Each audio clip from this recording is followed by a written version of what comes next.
D. Mace Finnegan and Donick 1025, the game broadcasting from the Busy Bee Plumbing, Heating, and Air Conditioning Game Nashville studios, home of the $99 yearly Beehive membership, where the buzz is always about great service. Willie Donick, Derek Mason, Adam Vingan, and David Janes here with you. We hope you all had a wonderful weekend. Stay cool. It's hot as all hell outside. I thought we were past this. I'm one of those sickos that can't wait until it's winter. Specifically that like month-long stretch in November where it gets dark at 4:30. I actually enjoy that. So when it's 105 degrees outside, I am just waiting for those days where it's 40 degrees and it gets dark before dinner time. Man, you're a sicko. I just said I was a sicko. Something's wrong with you. You want it to get darker. You know what? What's that? I think it's just people with big ass glasses that think that, or big ass brains that think that. Because my son is the same way. He loves when it gets dark early, and I'm like, dude, what is wrong with you? So you and him y'all got kind of sort of the same character traits, man. That's possible. That's possible. Yeah, but there's nothing wrong with that because I think my son's smart as a whip, and I think the same of you. So here we go. Well, thank you very much. You're welcome. Hey, I want to say something that we're probably not going to get to say a lot. Titans win! Yes, it was a preseason game, but the Titans did beat the Falcons, so I just wanted to say that because I have a feeling we're not going to say that very much over the next few months. So let's savor it right now, right? Should I say it again? Titans win! That might be the only other time I say it until January. Well, let's hope that phrase is repeated on this show and other shows on this station and throughout the town a lot more than just a couple of times, or a few times. Hopefully it have a streak, a streak, 2 to 3 games. Is 2 a streak? Yes. Or do you have to have 3 to be a streak? I think 3 is a real streak. So hopefully, there's no doubt that 3 is a streak. Yes, but is 2 a streak? That's luck. We had this conversation about dynasties, remember? After the Florida Panthers won the Stanley Cup, right. 3 consecutive championships marks a dynasty, at least according to my friend Mark Lazarus of The Athletic. So a streak to me, I mean, technically, 2 in a row is a streak. So you may have got lucky. So it's a very short streak. Yeah. But right now, as the Titans sit, I will take that if they ran off 2 in a row, particularly at the beginning of the season. And we will break down Titans Falcons during the program. Teron Davenport, ESPN, NFL Nation Titans reporter, will join us in the next segment.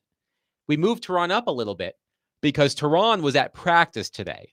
And the headline out of practice today was let's find a big word for what transpired at practice today between Cam Ward and Jeffrey Simmons.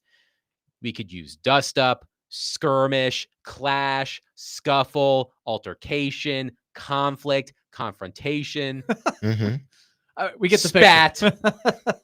None of them words triggered the bell. None of them. No, they're not big enough. Okay. Those are everyday words. Okay. I was just flexing my grammatical muscle there. I feel you. How many synonyms for fight could I come up with? So there is no footage of this dust up between Cam Ward and Jeffrey Simmons because reporters out at practice can't record what happens at practice. Teron Davenport was at practice, so we will get his firsthand account in the next segment.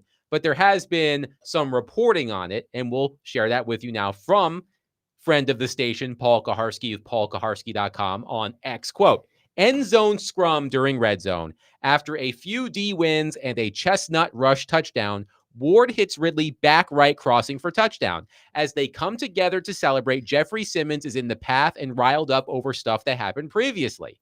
Ward shoved him. Simmons went back at him, hands on. Mostly playful, but you can't do that. Simmons ended up with his helmet off. Paul later posted, Simmons basically escorted to the locker room by PR after practice. Titans aren't touching any of that. If it was nothing, have him say it was nothing. If it was something, he needs to address it. So again, we will have Teron Davenport on in roughly 15 minutes. He was at practice. He can provide all of the context for those of us who did not see it. Mm-hmm. But Willie, Derek, when reports of this first came out, you read what happened. What came to mind?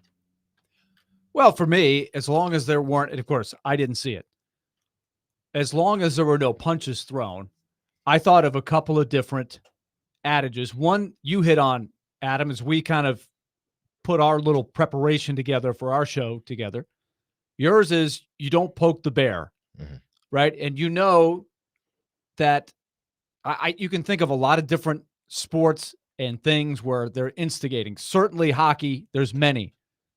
But it seems like Cam Ward wanted to have, I don't know, a little competitive fun at Jeffrey Simmons' expense. So we sort of poked the bear, buzzed the tower a little bit. And then Jeffrey Simmons, being the competitor that he is, already riled up. All of the accounts of this said Jeffrey Simmons was already running hot, right? So then he responds. And then the other adage that came to my mind was then he did something that you just can't do without eliciting a response. He touched the quarterback, right? As soon as you put your hands on the quarterback, the entire offensive line and then everybody else is rightfully so is going to come at you. But at the end of the day, I don't see a big problem with having a really competitive practice. And I don't think it really crossed the line. And quite frankly, this team kind of needs a little bit of that. So, Derek, what do you think? Spears said it best, man. Listen, brothers are going to fight. That's just what happens. If you were in a big family like I was, my brother and I fought. But I guarantee you one thing. If you tried to mess with me being a younger brother, you're going to have to deal with all of them. And that was going to be a huge problem. So we can fight amongst ourselves, and we'll straighten it out. Once we get off the field, or even after the play is done, we've moved on. So I don't see anything wrong. And please, let's not make it. Now, it may have been the Titans. You know, the Titans may have added a little fuel to the fire when they rushed Jeffrey off the practice field, if indeed that's what happened. That's what happened. I think they may have added a little bit of fuel to whatever small fire that was. But to me, this is what you want from your quarterback. I saw the same thing from Joe. I guess what it is now, these quarterbacks have different attitudes now. They're not sitting back, and they're not even passive. Tom Brady wasn't passive. Look at the quarterbacks after him. They're not passive type of quarterbacks. If they need to get into it verbally, they're going to get into it verbally with somebody. That's just the competitive nature of an elite player, someone that wants to be great. And let's be happy we have somebody. I've been screaming for somebody like this on the offensive side of the ball. Typically, it comes from the wide receiver or the running back, because the offensive linemen, they're just doing their job. You know, they're like a herd of elephants. They're just doing their job, and you ain't going to mess with them. And they just want to get back and rest a little bit before they do their job again. But you need those hyenas. You need those lions, those tigers. Those bears, those panthers, those bears. You need them to kind of come at you a little bit. And right now, Cam is the panther. He's coming at people. He look unassuming. He does. But he's going to come at you. And that I love. And Jeffrey, I love that Jeffrey goes back at him. Jeffrey knows he can only go back at him to a certain extent. Right. He ain't going to put his hands on him because he knows that's the cash cow. And if you hurt him, you may not ever play in the NFL again. So Jeffrey understands that. The whole team understands that. The what was coming out, it was playful, at one point. And then it's almost like they went to, well, Jeffrey got rushed off the field by the media people. So was it playful, or did it get hit? Did it get heated? Which one was it? Because it went from playful to, they rushed Jeffrey off the field. And I think it would have been best, without a doubt, that Jeffrey Simmons set the tone after the practice and said, we got after it, we fought, it was intense, it boiled a little bit, but we're cool. Because that's the key. If there's bad blood and this is going to be every day, then it does become a distraction, I think. But competitive practices are good as long as it's not spilling out at the end of practice when everybody cools down and practice is over and you take a few deep breaths. I have a minor correction for Derek. Yes. Cam Ward is not a Panther. He's a Titan. He was drafted by the Titans, not Carolina. Sorry. Just had to do that. I know what you're saying. All right. So, Adam, you as a former beat writer. Yes. How do you feel about not addressing the media? Because I think that would have been an easy one to say, look, we got after it. And Jarvis Brownlee did a great job. And I'm sad a little bit that it's a second-year player who has to be the team spokesman. And he did a fantastic job of putting it in perspective. But I would have liked that same answer from maybe a couple more offensive players and Simmons himself specifically. Before I answer your question, you mentioned Jarvis Brownlee. So Cam Ward and Jeffrey Simmons did not address reporters after practice, but Jarvis Brownlee did. Here is what Jarvis Brownlee said about the dust-up between Ward and Simmons. The level of competition, man. Let me show you that the offensive guys, they care about winning. Defensive side, they care about winning. And, it got to be a next play mentality. But, you never want to see your quarterback in the middle of those type of things. But when it do happens, it just shows you the level of dog he got in him. He ain't going to take nothing. It show you how much he cares about his offense, how much he cares about winning. And same goes for both sides of the ball with Jeff and him. You get that same attitude, that same confidence, that same edge each and every day out of those two guys. They never change. So that's what you expect. But when it does happen with our quarterback, we try to break it up as soon as possible, fix it as soon as possible. But for me, I feel like it's a great thing. When you got great teams, man, brothers fight. And at the end of the day, as long as we all got each other back, we all connected, we all got that bond, and we all got that same connection where we going to fight for one another, then that's the most important thing at the end of the day. I want Derek to react to what Jarvis Brownlee said, but before we do that, let me answer Willie's question. Now, I never covered the NFL as a beat reporter. I know that the quarterback talks on specific days.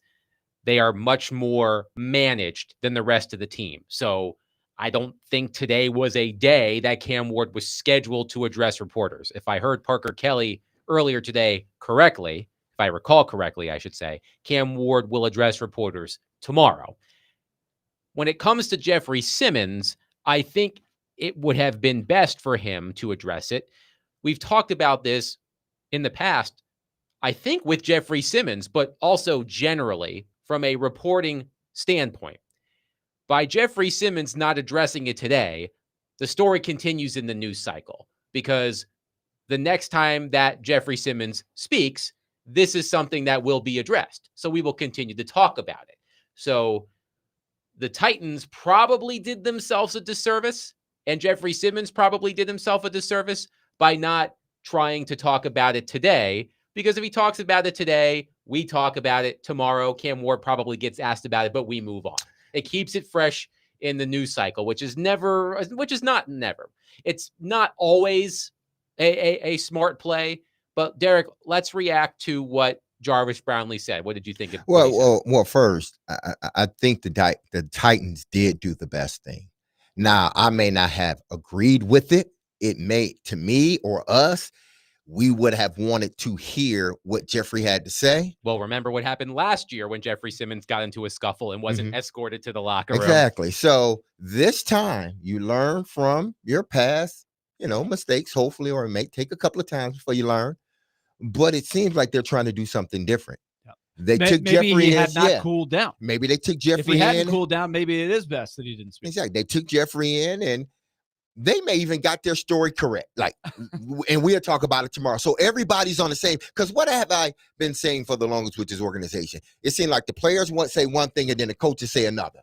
And it's like, aren't y'all supposed to come together for one common talking point here?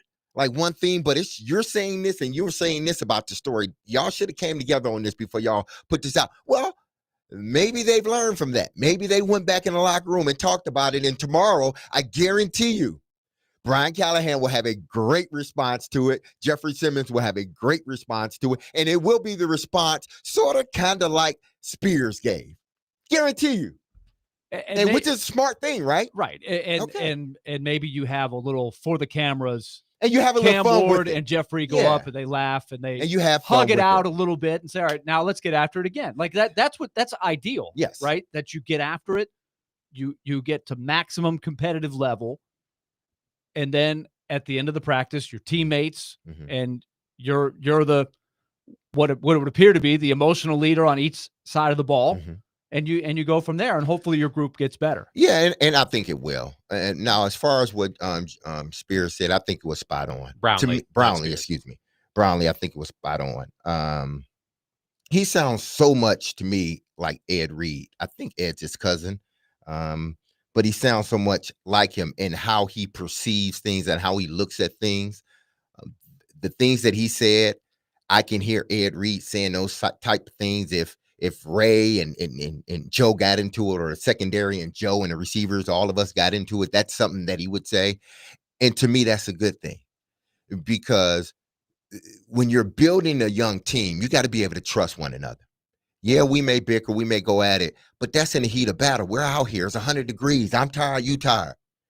And if I feel you've been getting the best of me, my only sort of superpower is to start talking trash, because you didn't got the best of me. Now I got to start talking trash. And then a quarterback who's normally isn't the guy talking trash, he whipped one right, past your ear, touchdown to Calvin Ridley. And I guarantee you Calvin Ridley in there celebrating.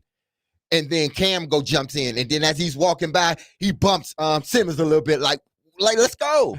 And then they get into it. That's all it was, people. Nothing more, nothing less. 615-737-1025. Cam Ward and Jeffrey Simmons mix it up at Titans practice. Big deal, little deal, no deal. We will take your reaction to that and anything Titans all show long at 615-737-1025. Our phone and text lines are driven by WilsonCountyHyundai.com. Coming up next, Teron Davenport, ESPN NFL Nation Titans reporter, will join us. He was at practice.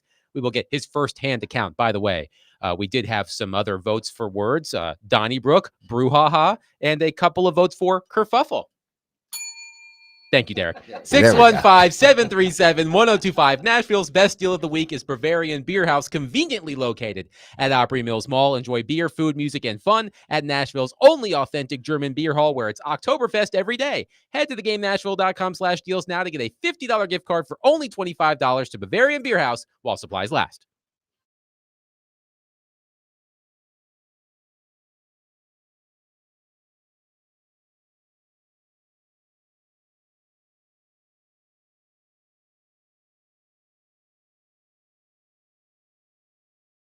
But where's Busy?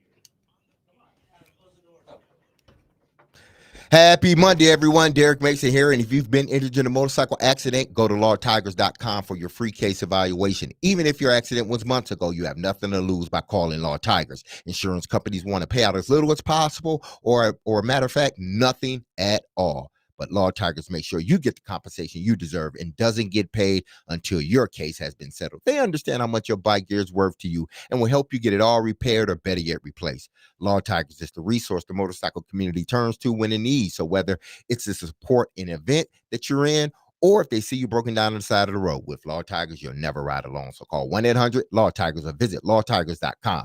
Law Tigers is powered by Freeman and Fuson, and you can find them in Nashville at 2126 21st Ave South. That's Law Tigers, Tennessee's motorcycle lawyers.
D. Mace, Vingan, and Donick 1025. The Game, Willie Donick, Derek Mason, Adam Vingan.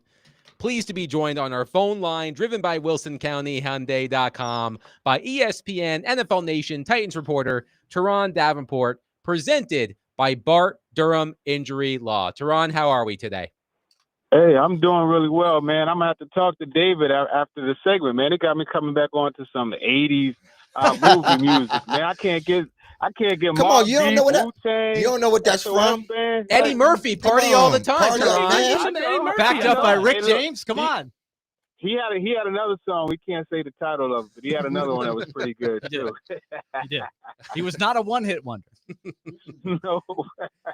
Well, Teron, the news out of practice today, the headline is this scuffle, kerfuffle, confrontation, whatever word you want to use between Cam Ward and Jeffrey Simmons. You were there. You have a firsthand account of what happened. So tell us with what you saw with your own eyes. Break it down for us. Yeah, well, I'm gonna say this. Anytime you're talking to me and we're mid-sentence, don't you ever use that word kerfuffle or whatever that is again, okay? What's Leave wrong with that out of kerfuffle? it. What's wrong with That is kerfuffle? That's the worst way to say I've ever heard somebody describe a confrontation. But Fine, yeah, fair enough. I had to get on you. But no, I mean, it happened right in front of me. I was standing in the end zone.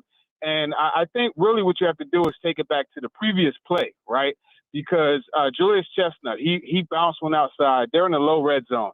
Chestnut bounced one outside, and he outraced the DB. I think it was Amani Hooker, outraced him to the end zone.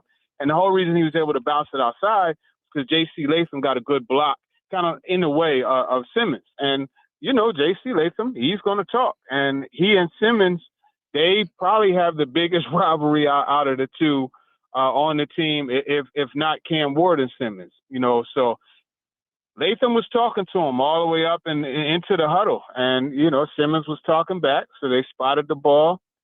They called the play, and Ridley ran a really nice route. He was able to catch a touchdown on Jarvis Brownlee Jr., and he was walking towards Cam, and Cam was walking to him. But for whatever reason, Cam stopped at Jeffrey Simmons. He pushed him, and he did the Zombieland celebration, and Simmons didn't like that. So 2 hands to the face, and next thing you know, everybody's around. And like Dan Moore said, right, you know, it goes without saying, protecting the quarterback and nobody being allowed to touch him, and that's what happened. I personally think Brian Callahan could have made a statement, right? I think it was a missed opportunity. He should have thrown Simmons out of the practice, even though Cameron Ward started it. But, you know, the guy who retaliates, he's always the one that gets caught.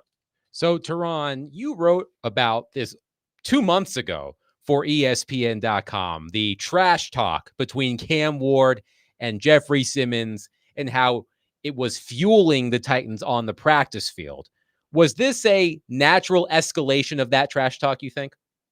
Yeah, it was just a natural escalation, man. These guys, I mean, look, there was just 2 weeks ago or the first week of camp, you know, Cam, he headbutted Simmons. So, like, this isn't the first time they've had anything. Simmons was able to keep his cool and not respond on that other one. It didn't happen this time. But I think a lot is being made out of it. Like, Cameron Ward and Jeffrey Simmons are not enemies. And I would tell you what, and D-May said it, you know, brothers fight, man. Like, me and my brothers, we rumbled all the time. Like, we used to go into the basement, and, you know, you got a disagreement, you go in the basement, you rumble it out, and when you're done, you come up. And if you have lumps, you put some ice on it, and you keep it moving. And that's just the way it goes. And then I will say, it feels like 105 degrees out here, man. Like, it's 96 degrees. It's hot. You're banging. Guys are more irritable, so you're going to have these confrontations.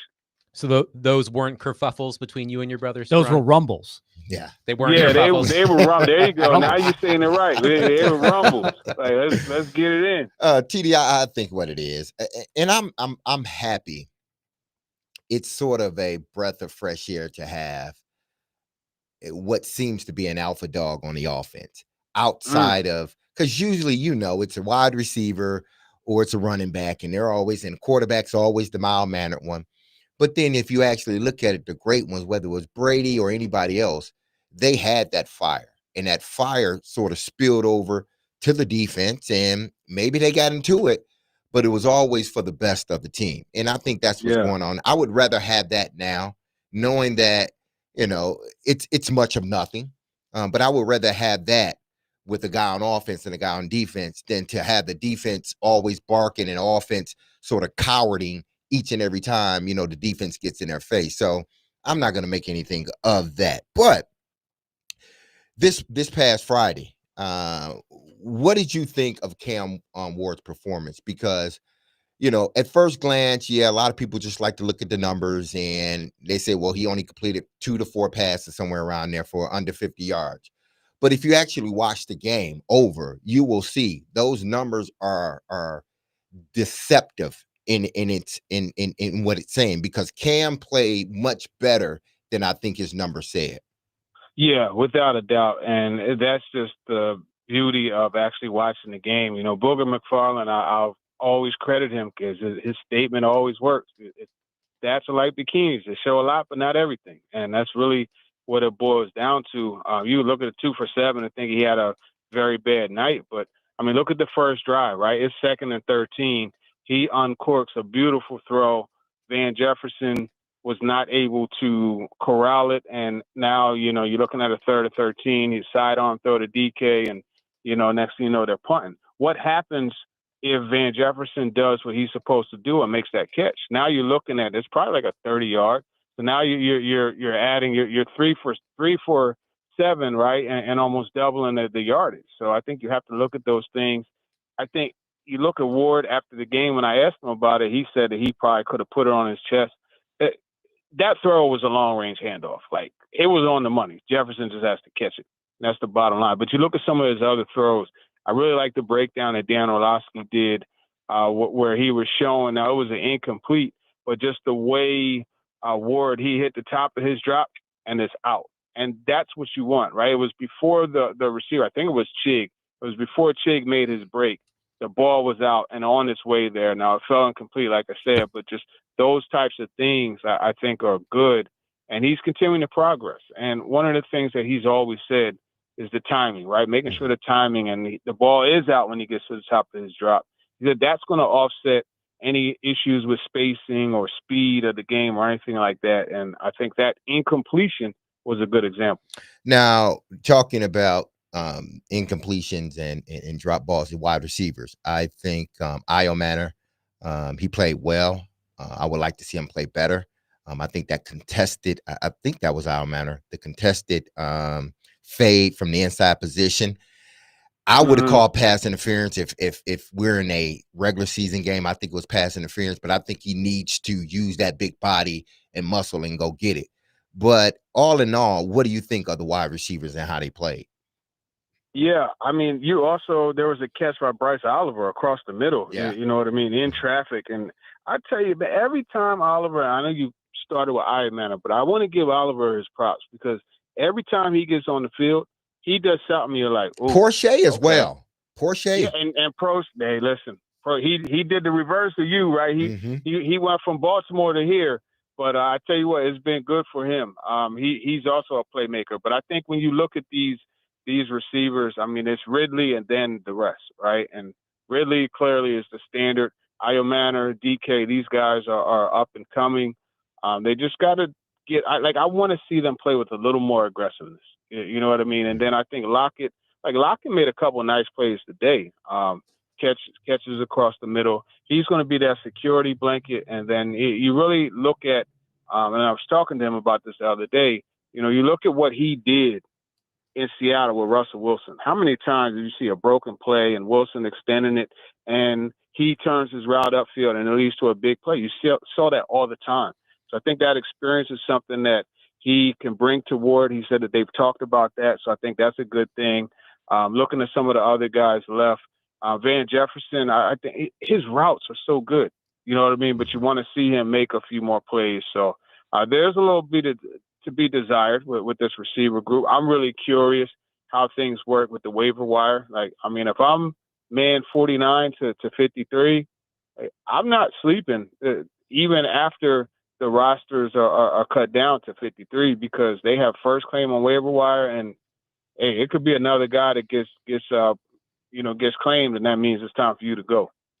Couple of things, Teron, on some of this connection that we're seeing between Ward and the receivers. There was a really healthy philosophical, and they weren't on at the same time, but we were listening to Tim Hasselbeck and listening to Dan Orlovsky. Orlovsky was lauding the fact that Ward in these preseason games is sort of testing the boundaries. Let me see if I can make the shot.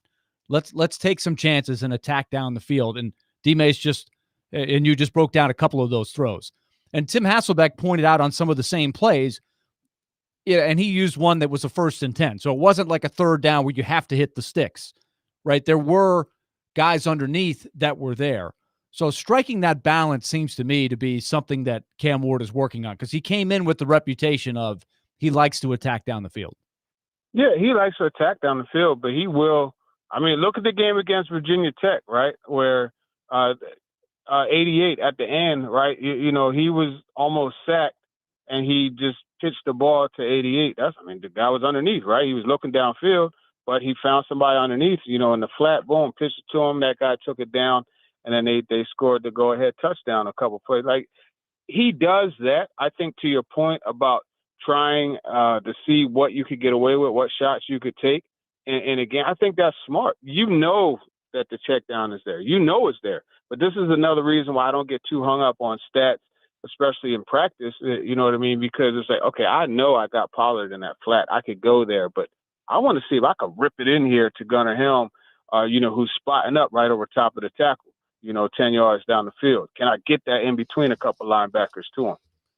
One thing that you can tell Mike Borgonzi and Brian Callahan are watching for close, because this is the best case scenario for them, is that some of these young players at different position groups, not just wide receiver, but all over the field, are going to jump up and grab some of these jobs. I'll give you an example from way back. And D-Mace, you have to try to help me remember the name of the player. It was a veteran cornerback, and he was a good corner. And Samari Rolle, as a rookie, the entire preseason was running. Yes. Darrell Lewis. Okay. Darrell Lewis is a good cornerback. And it was assumed that Darrell Lewis was going to be the starter. Samari Rolle all preseason was running with the twos. And then one day, whoop, they switched him. And Samari Rolle suddenly was the starter. And as we know, Samari Rolle is a heck of a player for a long time from day one. And that was the first year of the Titans. The results speak for themselves. Do you think that could be happening, especially at receiver, Toronto? One of these days we might just see Io Man or one of these guys become the starter and just even not give the veteran even the benefit of the doubt for the opening week, for example. Yeah, I said it back in the spring that Io Manor is going to be the starting X. It's just a matter of time. I think we're seeing that right now. Van Jefferson is the starting X. Io Manor is going to get that job eventually, and the vertical part that he brings, and then also not to mention to use him a lot. Like, look, understand when I'm mentioning these two, I'm not comparing where they are right now. It's very clear that Drake London is a better player than Alec Alliamana. I'm not saying that, but I'm saying the usage, right, where you could motion the back out of the backfield and get that matchup at, where he's on a DB that he could get that position on that in breaking route. Or if the linebacker stays there and they run zone, he finds the window. Those types of things. That's what Atlanta did all day against the Titans in the joint practices, and Drake London was eating. You know what I mean? And I think you could do the same type of thing with Io Manor. Cedric Gray really stood out. I'm sure they had a blast going back through the tape and watching his linebacker blitz where he just blew up the running back that was trying to pass protect, and they got the sack out of it. But tell me where you think he is with his all-around game, because he seems to be flashing a little bit the way you were hoping that some of these guys would. Yeah, I tell you, man, watching that play, man, I just kept hearing Marshawn Lynch, and he said something else we can't say on the radio, but that's all I kept thinking of when I was watching it, because he ran right through that dude, as Chris Sanders would say, ran through his mustache, man. And that's what you got to do, right? You're coming downhill. You got to make him pay for daring to step up.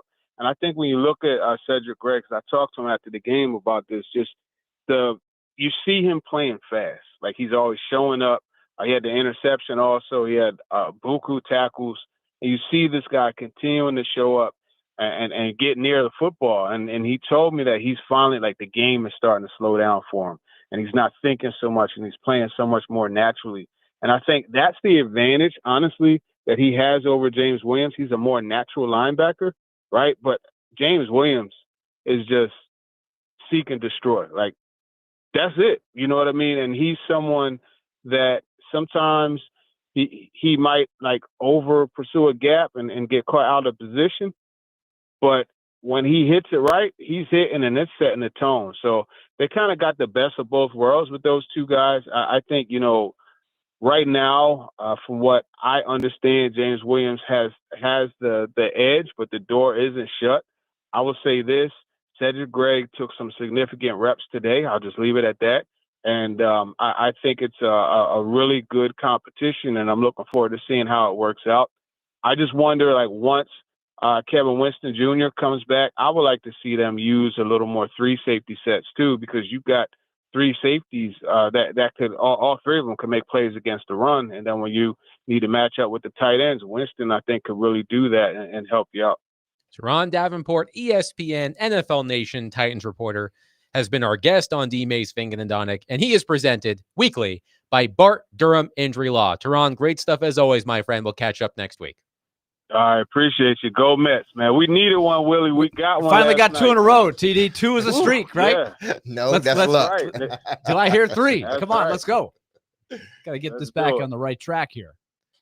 All right, Teron. Catch up next week, my friend. 615-7. Your Nats are next, Adam. Coming to Washington for you. For me? What did I do? 615-737-1025. We will react to what Teron had to say about Ward and Simmons. There was something Teron said that I do want to pinpoint, however, and we will do that coming up next. 615-737-1025. Hey, be a hero and save a life this Wednesday at the 12th Annual Williamson County Battle of the Badges Blood Drive. The drive will be held at Brentwood Concord Road Library Wednesday from 6 a.m. to 6 p.m. 1025 The Game will be on hand from noon to 2 with swag to give away and a chance to win free concert tickets.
This fall, live at the Pinnacle at Nashville Yards, Tim McGraw will perform at Trinetics' Rock the Cradle. This event is sure to be a great time, celebrating a great cause. Proceeds from the event will support newborns and moms at Ascension St. Thomas Midtown. Get your tickets now at rockthecradlenashville.org. Willie Donick, Derek Mason, Adam Vingan here with you.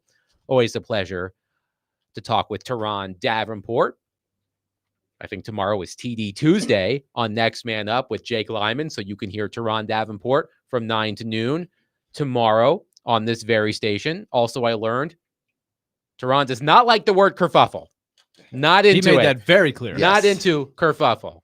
Duly noted, Teron. But I want to touch on something Teron said when discussing the Cam Ward, Jeffrey Simmons tussle. Teron said he thought it was a missed opportunity for Brian Callahan to not throw Jeffrey Simmons out of practice. Because remember, Callahan famously did not toss Simmons out of practice last year, which many people believe set the wrong tone for Callahan as a first-year head coach. Willie, you reminded us during the break that Big Joe Dubin was out on Brian Callahan. Out because he did not throw It's been Jeffrey a big Simmons out of topic. practice. It really stuck with Joe is something that... AKA the king of the Callahators, Big Joe Dubin, AKA. And that is exhibit A of what he thought he should have done. And it was a bigger deal to some than it was to me. But I do keep in mind, he is a young head coach. He is a first-time young head coach who hasn't done this for 10 years and seen this where he's the head guy. And he's got to make that decision. And you probably have to make it right there, right? You can't just say, should I throw him out? Let me go ask a couple of guys.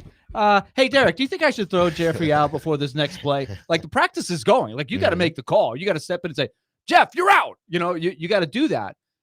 And I don't know what was going through his mind, and I didn't see the play. So I can't really comment how similar this one was to last year. But last year's was definitely more of a fight. This one, I don't know if I would characterize as a fight, but D-Mace, you made the point. If it looked like it was going to be a 15-yard penalty on Simmons, then that would have been your way of doing it, right? Exactly. You know, in a game, if you mush somebody in the face, especially if they see, you know, kind of going back and forth, more than likely they're throwing a 15-yard penalty. They are. And I know the announcers on the other end would, you got to throw them out. But 9 times out of 10, especially if it's one of those dudes like Jeffrey is, they just give him a flagrant foul, you know, the 15-yard personal foul. But what that does is it hurts the defense. And so that was an opportunity for Callahan to say, get him out of here. I know they wouldn't have thrown him out of the game, but it would have still cost us 15 yards. Now we probably would have got to stop. Now it's 1st and goal because Jeffrey throws, or, you know, we backed up on a kickoff and we're at the 1-yard line. Something like that that's going to hurt your team in the long run. You know, Vrabel famously said it, don't do bleep to hurt the team. I've heard many coaches say that, from Jeff Fisher to John Harbaugh. They've all said it. And that was probably another opportunity, even though I'm not going to say he should have definitely kicked him out because I didn't see it. But the way that TD described how it happened, that was another opportunity, I believe, to say, this is my team and you're going to be a disciplined player because we've had this one too many times. So that would have been a personal foul. Get your, you know what, out of here.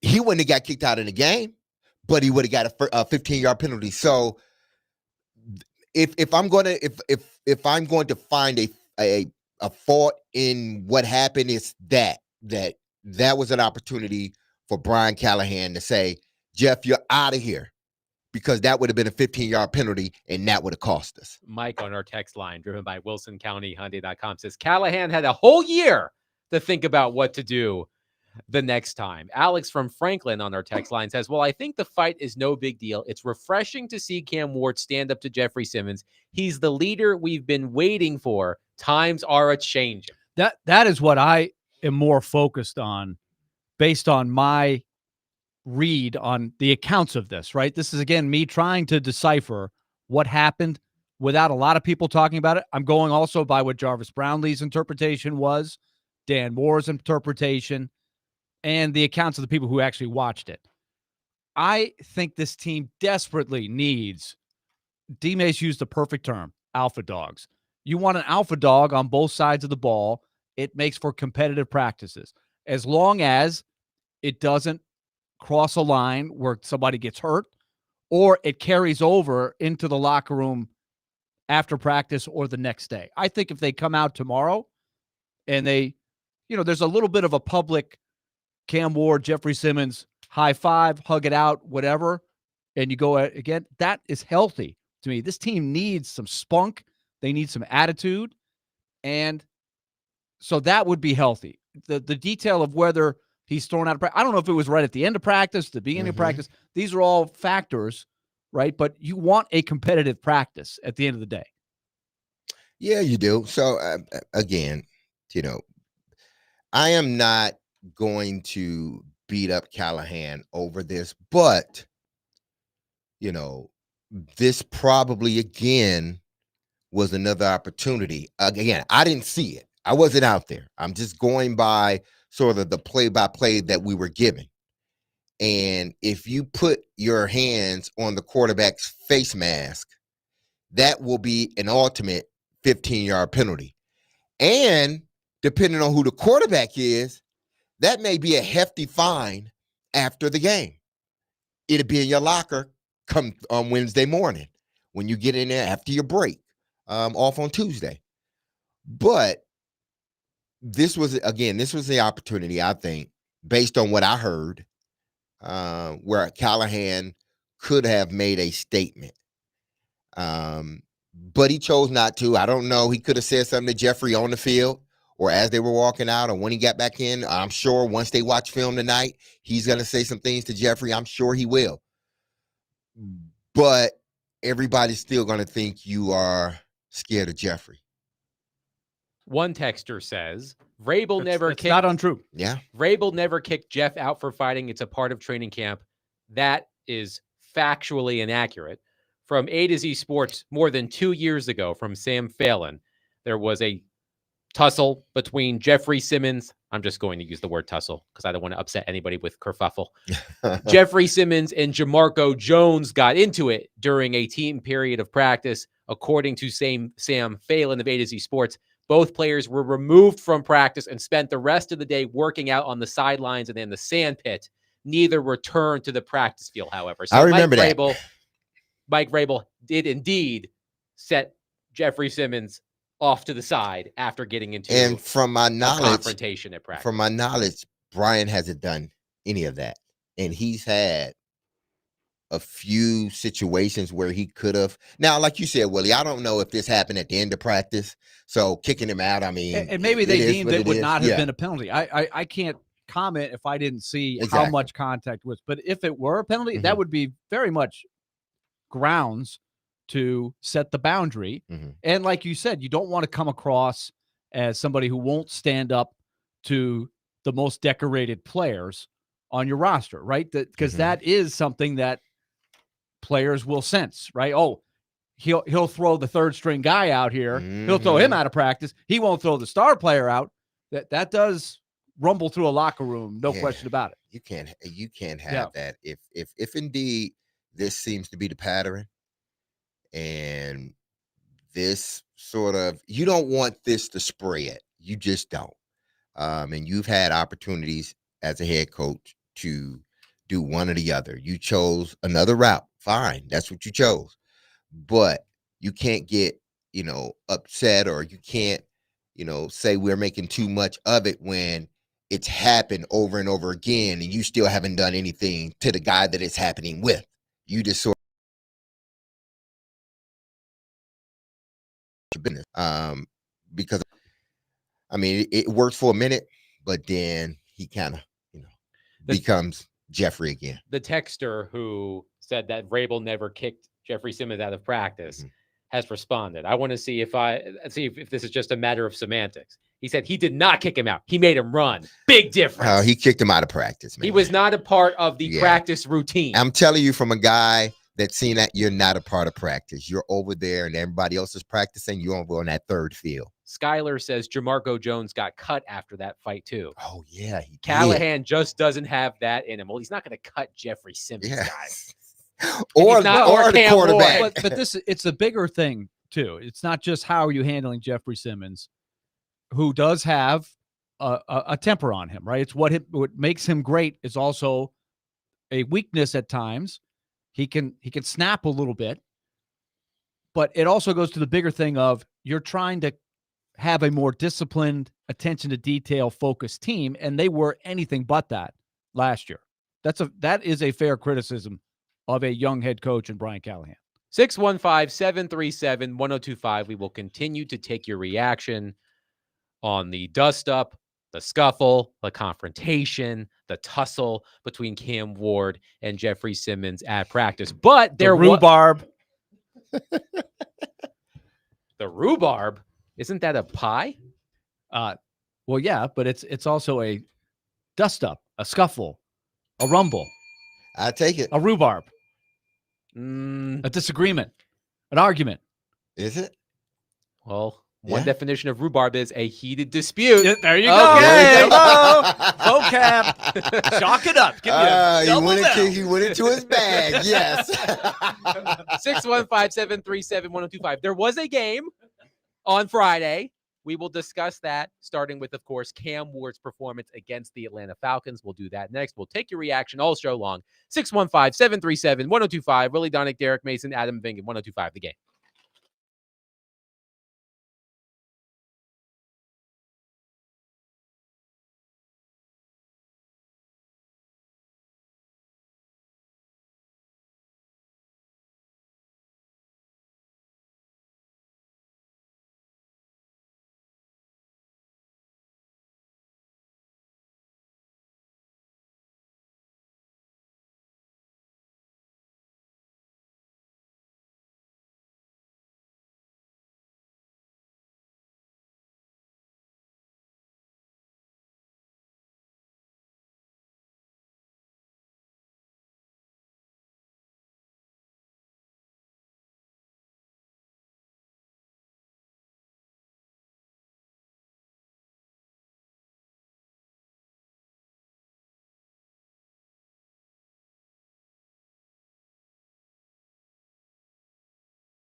D. Mace Finnegan and Donick 1025, The Game, broadcasting from the Busy Bee Plumbing, Heating, and Air Conditioning Game Nashville studios, home of the $99 yearly Beehive membership, where the buzz is always about great service. Willie Donick, Derek Mason, and Adam Vingan here with you. Just a heads up, folks, at the end of this segment, I do have tickets to give away. You can win a pair of tickets, a 4-pack of tickets, I should say, to see the Mexican national team face off against Korea Republic at Geodis Park on Tuesday, September 9th. So be listening at the end of this segment if you want to attend the Mexico against Korea Republic soccer match at Geodis Park next month. Let's go to our phone line driven by WilsonCountyHunting.com. Jeff is in Franklin. Jeff, thank you for calling and waiting. Please go ahead. Yeah, I got a quick question for Willie. I want to talk about our defensive tackle, Simmons. And I'm not sure I understand this. I mean, subjectively, the fights he has with the media and questionable leadership, et cetera, which is all subjective. But when I look at a player, I'm looking at the objective numbers.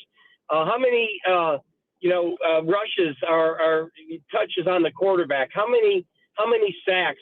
The defensive run game and stuff. I mean, his numbers have been fine and okay, but including the coaching staff and even the media, why do we laud this defensive tackle like he's the second coming? And I just don't see it and don't get how everybody reacts to him, especially based on the results. Would love to hear your all's thoughts. Thanks, Jeff. I think some of it's relative to the roster. He is clearly the highest ranked player at his position. If you look at all of the evaluations of the entire roster, Jeffrey Simmons is the only top 5 guy they have at any position group currently. So that's part of it.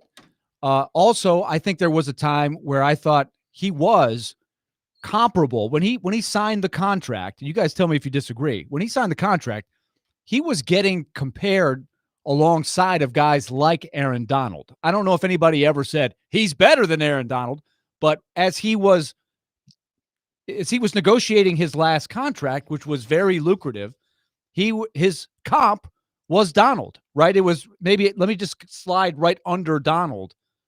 And then since then, he has probably not been at his best. He has dropped off a little bit. Injuries have had something to do with it. The talent around him has not been as good. And so the second coming, I don't think anybody's saying that, but I do think he is a dominant player who is their most decorated player by far. Yeah, listen, he's a good player. Jeff's a good player. Has he gotten back to, the form of 2 years ago or 3 seasons ago? I think it was 3 seasons, 2 years. No, he hasn't, or we haven't seen it yet. Now, his body composition, his makeup is much different from when it was last year. He seems to be quicker. He seems to still have that explosiveness in him. So you hope that this is the season, which I do believe. Why? Because it's a contract year. Come on, let's not make no mistake about it. Let's not try to dance around it. But it's a contract year for him. And he knows he's going to have to exceed the old Jeffrey Simmons or play at that level again in order to get the contract that he wants. But there's only so many few guys in the league that can dominate a game like Jeffrey Simmons. And if you have one of them, you covet them. Do you want him to play better? Jeff has been dealing with injuries after that great season he had, but yet and still, they need to get more out of him in order to become a better team. And I'm sure he's looking for that to happen this season. So that's why, caller, that they seem to, while we all sort of, gravitate toward Jeff and whatnot, is because we've seen the talent, we've seen the play. And I don't think he's too far from what we have once seen of him. When Teron Davenport joined us in the previous hour, we received a text from Chris. And I think Chris's text flows nicely into what we are going to discuss next. Chris wrote, quote, Cam played all right against second and third string guys. What excuse is the media going to use when Denver picks him off 3 times? So tired of hearing Cam played better than his stats. We were promised generational talent, and I don't see it. You were promised generational talent. Well, not on this show. I brought it up with the texter. I said, who said he was going to be a generational talent? No, promised. No, I want to tell he mentioned the quote from Chad Brinker before the draft about we are not going to pass on a generational talent with the number 1 pick. What I would say to the which was said before Cam Ward was drafted. Yeah, you're right. But this is what I would say to the texter. Okay, you say there were second strings out there. He was playing with second string guys as well. He had his offensive line was pretty much intact, and he got protected well. But he was playing with no starters really. Outside of that, your receiving core were either first-year guys or guys new to the offense. Van Jefferson, is he a 2? Is he a 3? Is he a 4? We don't know. So I don't want you to think that, Cam went out there with Calvin Ridley and all these people, and then he couldn't get the ball down the field. If you watch the game, you would have seen that he should have completed more passes than what the stats said, and it wasn't his fault. The receivers dropped the ball. You know that play that, and we'll talk about this, but the play that TD talked about, it was to Manor coming in the middle of the field. Cam read that perfectly. It was basic. It was man coverage to an extent. The hole that Manor should have went in was the hole that Cam Ward threw it to. Manor hooked it up. He should have came across a little bit more. That wasn't on Cam. Cam saw the defense perfectly. See, that's what I'm saying, people. Don't just look at the stats. That pisses me off. Watch the game. Watch the game, nerds. If you had played a bad game, I was waiting to see the film because I've heard that a couple of times. I was waiting to see the film because I was like, man, the numbers look bad, and I'm sitting here watching it. But then when I went back and I watched it, I'm like, none of this was Cam's fault. He delivered the ball exactly where they were supposed to be each time. And the receivers either dropped it, or they didn't run to the open spot where Cam was throwing it. This may come as a shock to some of you, but I love numbers. And I've heard basically what Derek just said thrown at me from time to time. Watch the game, nerd. Stop looking at the spreadsheet. Stop looking at the box score. But I do think that this is important. Let's just lay out how Cam performed in the box score on Friday in Atlanta. He was 2 for 7 passing for 42 yards, 0 touchdowns, 0 interceptions, and 3 drives. In the preseason, he's played 5 series, if my memory serves. He is 7 for 15 for 109 yards. He has not thrown a touchdown. He has not thrown an interception. He has a passer rating of 71.3. The Titans have scored 1 touchdown in the 5 preseason drives that Cam Ward has led. Now, we've seen some of Cam Ward's fellow rookie quarterbacks make big plays. Shedeur Sanders has made big plays in the preseason. Jackson Dart has made big plays in the preseason, among others. So Cam Ward has yet to make the big play that's been complete. We will talk about the throw to Van Jefferson, which if he would have completed that pass, Ward to Jefferson, that would have been a big-time throw. That would have been one of those highlight reel plays. So this is what I want to discuss.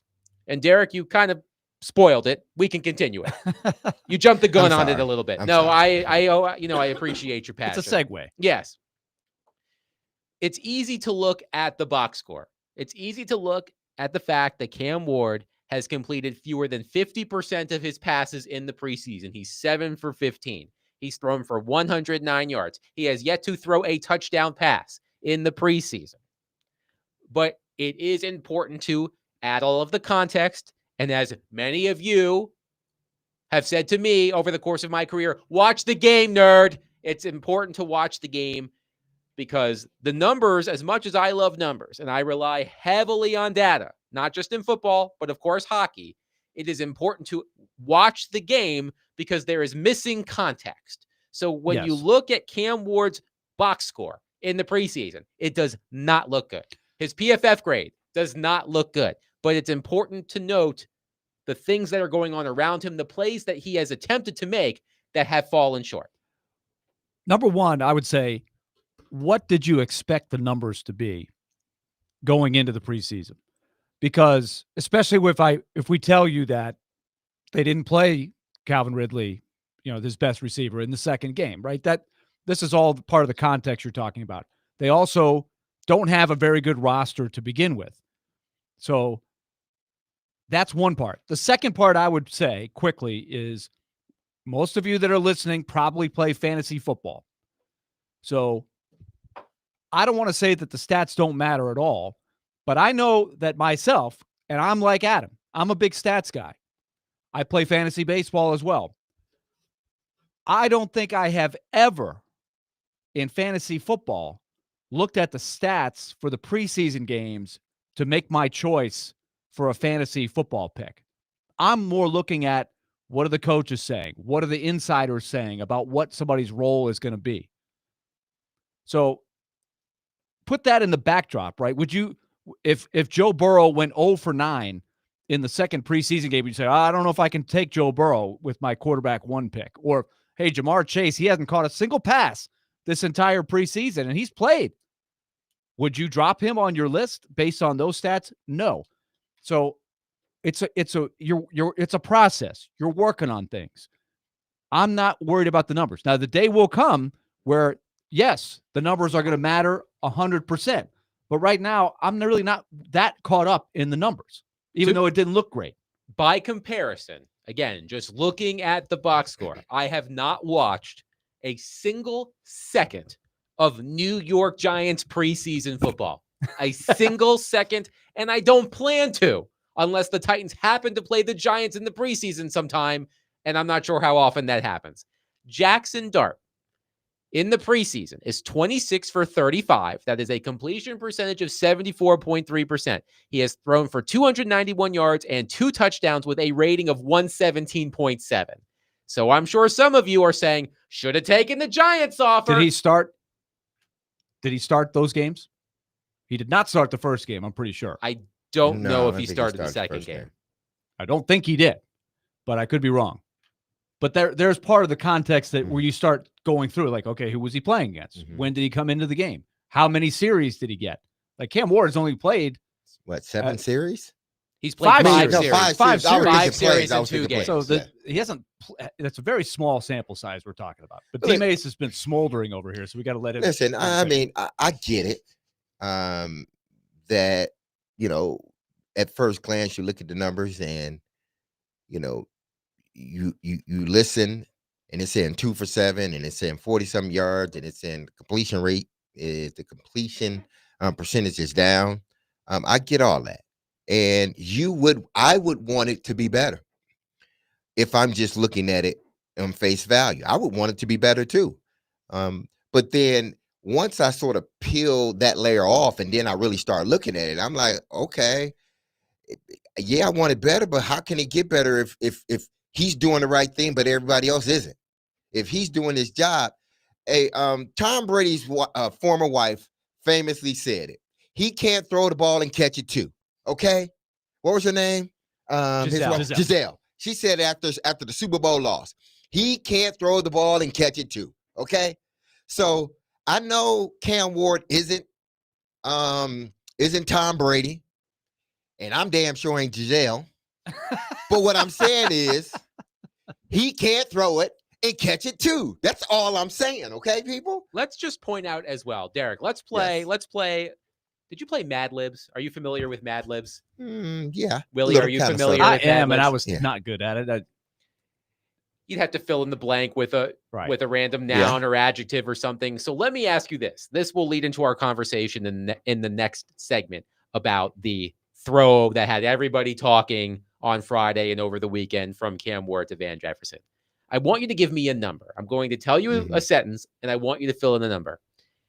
If Van Jefferson were on blank other teams in the NFL, he would be cut by the beginning of the regular season. Boy, I know at least 3 or 4 teams. I would say way more than 3 I'm or saying 4. I'm just thinking like receiving cores. I'm thinking there's at least 3 or 4 teams. Now, I'm not going back on what I said about Van Jefferson. I think Van Jefferson is a good receiver. I think he can have a role here. I am not going to make Van Jefferson out as a bad player because he dropped the ball. But he understands with a receiving core the way it is, where there's a bunch of question marks, that's a play he has to make. He has not caught a ball in the preseason. I thought he caught 1. He's been targeted 3 times, 0 catches in 2 games. And again, I know how preseason can go. I would go through a preseason and would get 1 or 2 passes, out of 3 or out of 5. It just happens. But once the season starts, I understand there's a switch, and things tend to be a little bit different than they were in the preseason. But again, that's not making an excuse for Van Jefferson. I like Van Jefferson. I think Van Jefferson has a role in this offense, a good role. But when you have an opportunity to make plays for your young quarterback, I'm going to tell you this, young fella, and you know it because your daddy played in this league. You got to make them plays. Does Calvin Ridley catch that ball? I think Calvin catches it. You got to make that play and he knows it, because with a young quarterback, he want to know he can trust you. If I throw the ball, that you make that extra effort. And I'm not saying he didn't make the effort to catch it, but that is a ball that maybe a veteran quarterback can forgive you for it and kind of, I played with him for a while. He'll get it. But a young quarterback, that's hard to get over a few times. So I would just tell him, as I'm sure his dad would tell him, when it comes to a young quarterback, you got to make him look good by any means necessary. I would say, to answer your question, Adam, it's probably closer to 9 or 10 teams that he probably wouldn't make.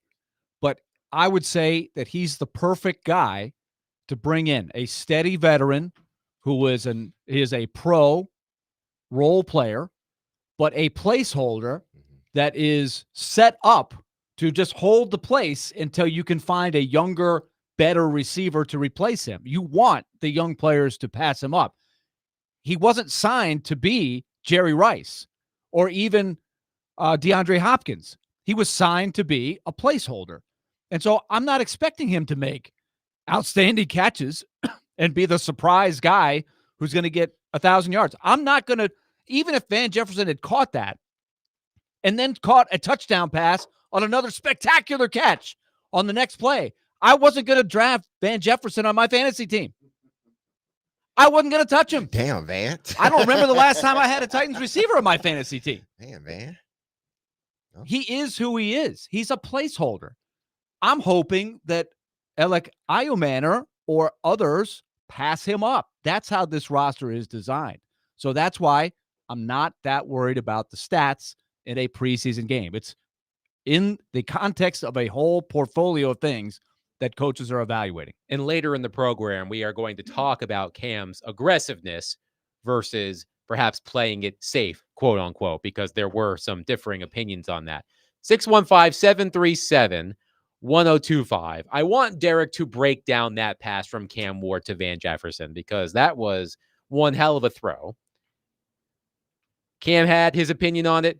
Brian Callahan had his opinion on it. We haven't heard Van Jefferson on it, but we will discuss all of that next. 615-737-1025. Okay, I promised a giveaway, so be caller number 2, 615-737-1025, and you will win a 4-pack of tickets to see the Mexican national team face off against Korea Republic at Geodis Park on Tuesday, September 9th. Caller number 2 wins a 4-pack of tickets. 615-737-1025. Willie Donick, Derek Mason, Adam Ving, and 1025 The Game.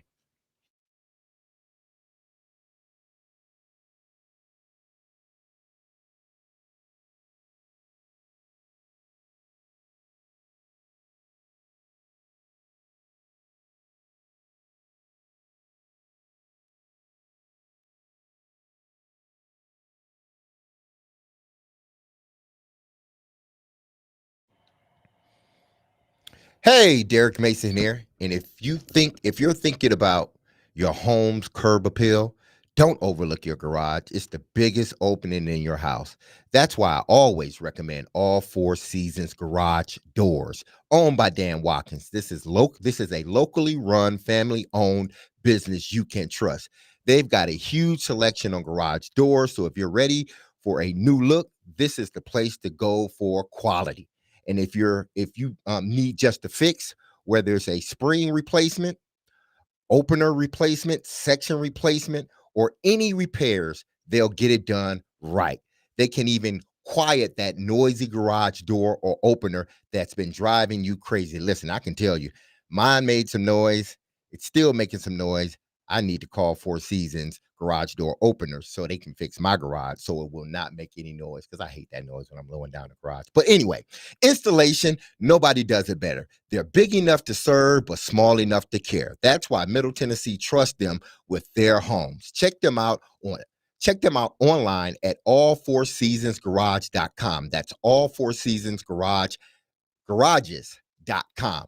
When trust matters, call All Four Seasons Garage Doors.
A play like the throw you had to Jefferson on that deep over, how do you communicate with him after that play? Is it just, is there any communication, or you just take it to the next play? Really, next play. That's all we can do. If I need to throw the ball better, or if he thought, I let him too far out in front, or if he just thought, he dropped the ball. So at the end of the day, it's on both of us. We got to make that play. It's better happen now than, come season time. What did he say? Not much, just I got you. I really came up to him, see how the ball was. He thought it was a little bit out in front, so I just got to put it on his chest next time. That was Cam Ward after the Titans preseason game against the Atlanta Falcons on the pass that had everybody talking over the weekend. Cam Ward's incomplete pass to Van Jefferson. That was Cam Ward's take on it. We'll play Brian Callahan's take on it in just a second.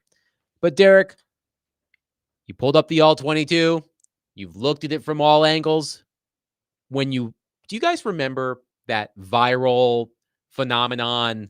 What color is the dress? Is it blue and black? Oh, yes, absolutely. Is it white and gold? That's what I felt like this was. Did Cam Ward not put enough touch on the ball? Did Van Jefferson drop it? Like, I thought that's sort of what the conversation has been. Who is to blame for this play falling incomplete? Did Cam Ward not throw it the right way? Did Van Jefferson not catch the ball? It's been an interesting conversation all weekend long. But let's ask our resident All-Pro wide receiver, Derek Mason, your thought on the play, and if you had to put a percentage of blame, for lack of a better word, on Ward and Jefferson for not being able to hook up on this play, what numbers do you put on it? I mean, ultimately, the receiver needs to adjust to the quarterback and where he's throwing the ball. One, you two should be reading it the same.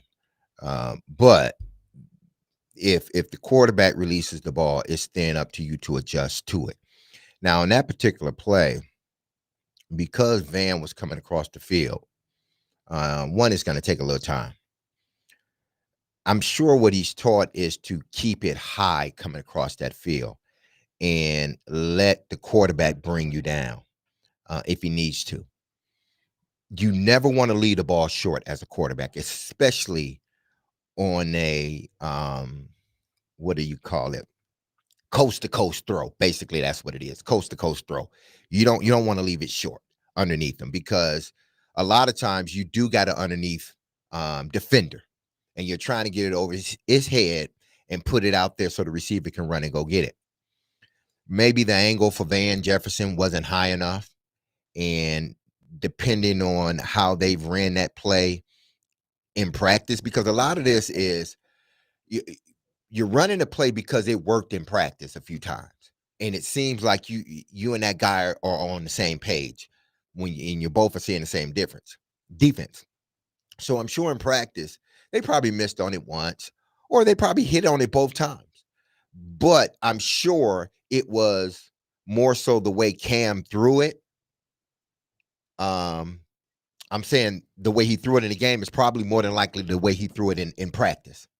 So if that's the case, Van Jefferson, he has to take it out. And I'm watching the play right now. Yeah, Van has to take that higher. He has to come higher, because what's happening is that post is taking two guys, or that backside post is taking two guys. It's taking the safety in the corner.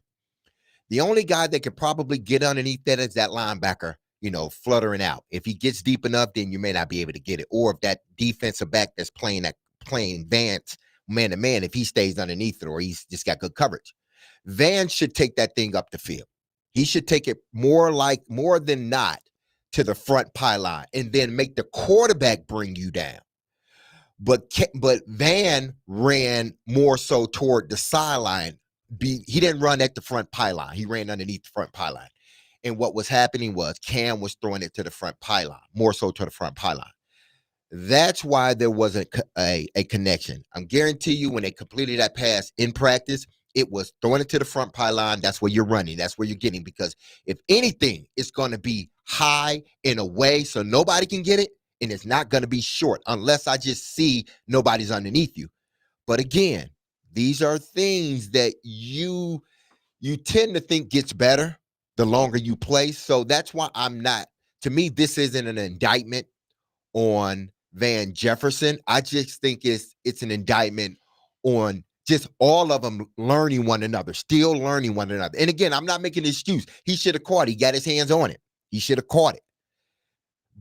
But again, I'm not going to make a big deal about it. But if I'm in his situation, meaning Jefferson, then yeah, I'm looking at that pass like, man, that pass, if I catch that may have solidified my position on this roster. Let's hear what Brian Callahan had to say over the weekend when asked about the Cam Ward Van Jefferson play. The drop, the Van Jefferson on that deep over route, asked Cam about it, and he was like, well, maybe I should take a little off of it. Yeah. What's your take on that, and how do you like the way, because it's something he's done since high school and always taking accountability for something, even when it's not his fault. What does that say to you about him? I think there's a maturity in that. Most quarterbacks learn that, whether or not it is their fault or isn't their fault, their job is to always take the blame for it. I thought it was a nice throw. I thought Van had a chance to catch it. I think you can always nitpick it and hey, if you took a little off, might have been easier. If you threw it 6 inches closer, it might have been. There's always a place to be better. Ultimately, I'd like to see them both connect on that. There really wasn't. It would have been a tough catch. I think we can acknowledge it was a tough catch, but would have liked to see it get connected. Both between Cam and Van. But I appreciate Cam's willingness to accept responsibility. He didn't shy away from it. He knows things that he can do better, and he never has a moment where accepting responsibility is hard for him. I think he understands the role and understands what it means to play quarterback, and that's part of it. Willie, your thoughts on what Brian Callahan had to say, as well as the play between Cam Ward and Van Jefferson? I really liked Brian Callahan's answer. I liked Cam Ward's answer, where the first thought is, what could I have done better? And so what this really illustrates to me is how many little things go into a throw like that. D-Mace was just pointing out where the defenders were, the play design. I saw Kurt Warner. I think Paul Kuharski shared Kurt Warner a really deep dive. Like, I thought, hey, there's a 30-second. It was like a 5-minute breakdown of this play. He had so many things. But he was talking about things that you could do to maybe make the throw a little bit easier. If you could take one of the defenders that D-Mace was pointing out, they sort of, as Warner said, clouded up the play.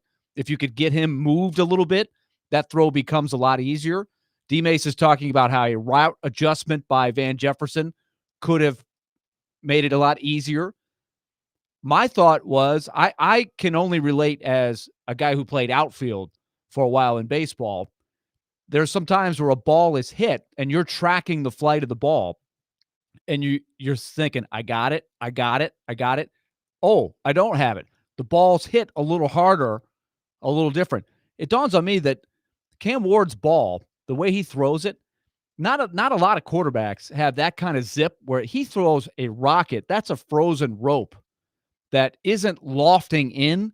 It's coming in on a line. It looked like to me Jefferson was sort of anticipating the ball to sink a little bit, and instead it's still flying full speed as it's coming there. He never got his front hand up there, so he's really reaching with the backhand. He misread how hot that ball was coming in, and hopefully he'll learn as the more reps you get that's how Cam's ball comes in there, and hopefully over time that will get better. But it's a really interesting play from so many angles that way.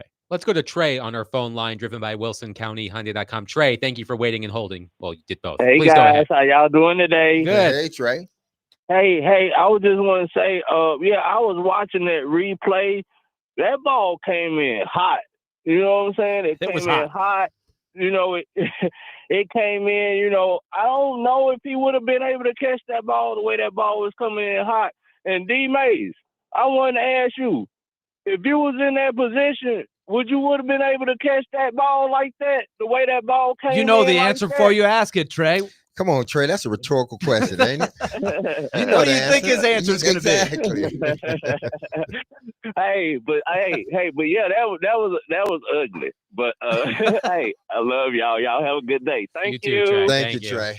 I think every good receiver will say, I should have had that. Yeah, and I'm sure Van, once he went back and watched the film, he probably more than likely said, that's a play I got to have. Yeah, and I think Cam Ward is right to say, yeah, could I have made a little better throw there? Yeah, and then you come together and said, next time we're going to hit it. Exactly. Oh, boy. Let's go to our phone line, driven by WilsonCountyHyundai.com. He's already texted in, claiming that I should crown him. It's Mark in Nashville on our phone line, driven by WilsonCountyHyundai.com. Mark, go ahead, my friend. Hey, man, I don't know what to say out there. I appreciate the warm welcome. Of course. That's right. What's up, Adam? D-Mace, Willie. D-Mace, I got it right today. So thank you. I appreciate it. Thank you. Yeah, I know. I'm trying to get D-Mace, I'm trying to get into the Tennessee Hall of Radio Callers Hall of Fame. And I'm going to get there too, man. I'm going to get there. I'm not going to be too hard on Van Jefferson. You know, that was a kind of hit and miss play. I did think he should have caught it. I know you would have, D Mace. Cam, people could say Cam maybe should have took a little off of it. But I mean, I watched that game and I saw a lot of mistakes. Sheffield fumbling that return like he did. Carter for the Falcons got that big run straight up the middle on the defense. D-Mace, and Adam and Will, I'm really of the thinking, man, or the mindset that Titans really need to, like TD said earlier, I'd watch that waiver wire, man, because they're not stacked and they're not deep on defense in the secondary. They need some others, and you don't know what you're going to get from Snead. We don't even know if Snead's going to play. And D-Mace, you can account for this. Being in shape and football shape is two different things, man. And would Snead be in football shape, not playing in the preseason, by missing all this time like he has? I mean, I don't know, but hey, we need to just relax with Cam. Cam's gonna be okay, man. And I'm glad. Hey, I'm like, Callahan should have put Big Jeff out of practice today. Big Jeff gets in his own head sometimes when he gets frustrated and get these flagrant penalties. He's not the same player after that. I've noticed that the last couple of years without him. And Willie, I got to take a shot at your Mets, man. You got the $700 man there. I mean, what are you going to do, man? You and the Yankees on the verge of not even make it. It may be Schwarber and Harper and the Phillies that take that division. You may not even get in the wild card, Willie. Don't be mad at me, man. But Soto, you overpaid for him, Willie. I told you that back in the spring. You overpaid for him. Willie, anybody can hit a home run with the bases empty, man. The bases are empty and these man's hitting home runs. Come on, Willie. Come on now. All right, I can't Mark. disagree with you, Mark. I'm a little worried myself. I'm keeping the faith, but he's not. I need a little surge from Soto. Mark hit the gamut. He touched on everything. Yeah. He wants us to crown him. I don't know. We may have to. I don't know. I'm glad he's motivated to try to help our show every day. Exactly. That's the idea. I love it. We want contributors. Crown him. Crown him.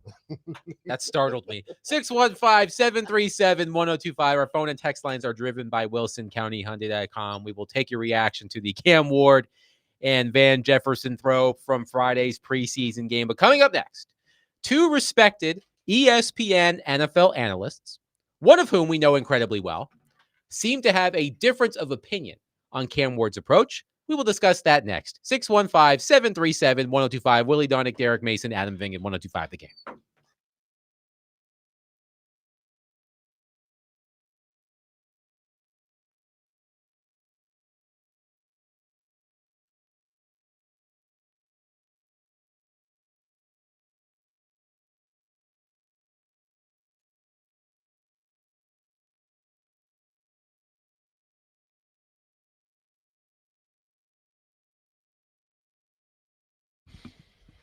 Hey, this is Derek Mason. You heard me tell you about Dr. Lodge and his staff over at Cool Springs MD for some time. If you set out to lose weight, chances are it's not your first time setting a resolution to shed some extra pounds only to face disappointment. But I got some news and some good one.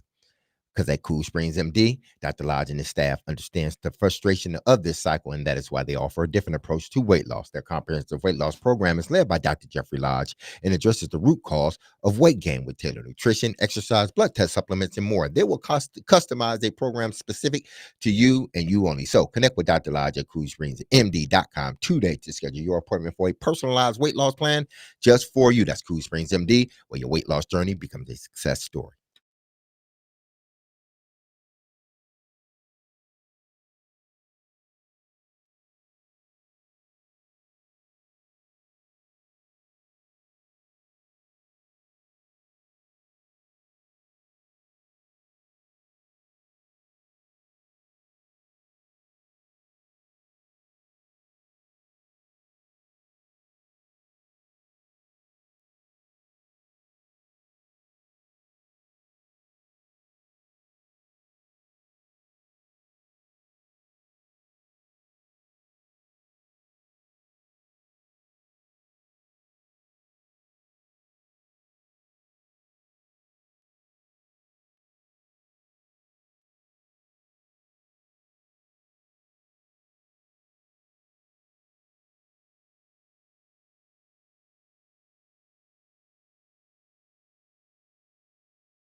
Yeah, he's a big game hunter. He's a home run hitter. I mean, he wants to throw the football down the field. And I actually love that from the rookie quarterback. Even some of the incompletions, you're watching a guy see it quick, play quick, throw guys open before defenders are anticipating. Like if you go and this is backed up 3rd and 13, just watch. He's going to go 1, 2, 3, 4, 5. Up top is what a combo coverage between corner and safety. Bottom of the screen is the secondary, the middle of the field where you want to throw the football to. He's letting that ball go before the receivers come to the top of his cut, and he bleeds him in a yard, and the receiver just hooks it up. But that ball comes out early. And for me, a young quarterback throwing the football downfield in the preseason, challenging himself, anyone could check the ball down. I want to see a guy figure out how much can I get away with in this league. Cam Ward's done that. That's Dan Orlovsky on Get Up this morning, his analysis of Cam Ward's play on Friday night. DVD continues here on 102.5 The Game. Willie Donick, Derek Mason here with you. You can join the discussion at 615-737-1025 via our phone and text line driven by WilsonCountyHyundai.com.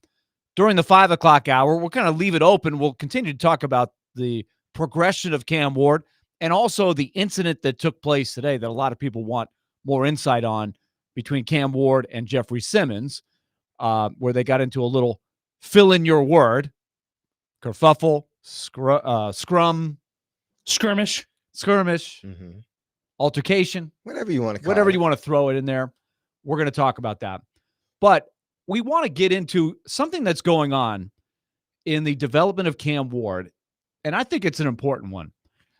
Cam Ward, and this is from Tehran, Cam Ward has not been shy about throwing downfield through his first two preseason games. And that was the gist of what Orlovsky was talking about there. He likes the fact that he's pushing the envelope, taking some chances, seeing where the boundaries are in the preseason games. So Tehran supplements that with this. 5 of his 7 pass attempts traveled at least 10 yards downfield on Friday night, according to NFL's Next Gen Stats. Through 2 games, 9 of his 15 pass attempts have been 10-plus yards through the air. He's completed 4 of those 9 throws. So the numbers, as we pointed out, aren't great in terms of the results, but it does illustrate that he's looking down the field. Had he just taken more of the checkdowns, the numbers, at least from the completion percentage, and maybe even from the passer rating, would look better. But what do you think, D-Mace, as far as this mindset in the preseason games as a rookie, as he's learning things? Do you like the fact that he's testing the boundaries a little bit? Yeah, I do. But he's not testing them in a reckless way, I don't think. With the exception of one pass that should have been an interception, I don't think and then a throwaway, but he was that one. I'm gonna put that in a separate category because I think he's gonna learn, like, you can't be nonchalant when you're trying to throw it out of bounds. Right. He was trying to throw it in a spot where nobody was, instead of just throwing it out of bounds. And he's gonna learn that he has to throw it out of bounds.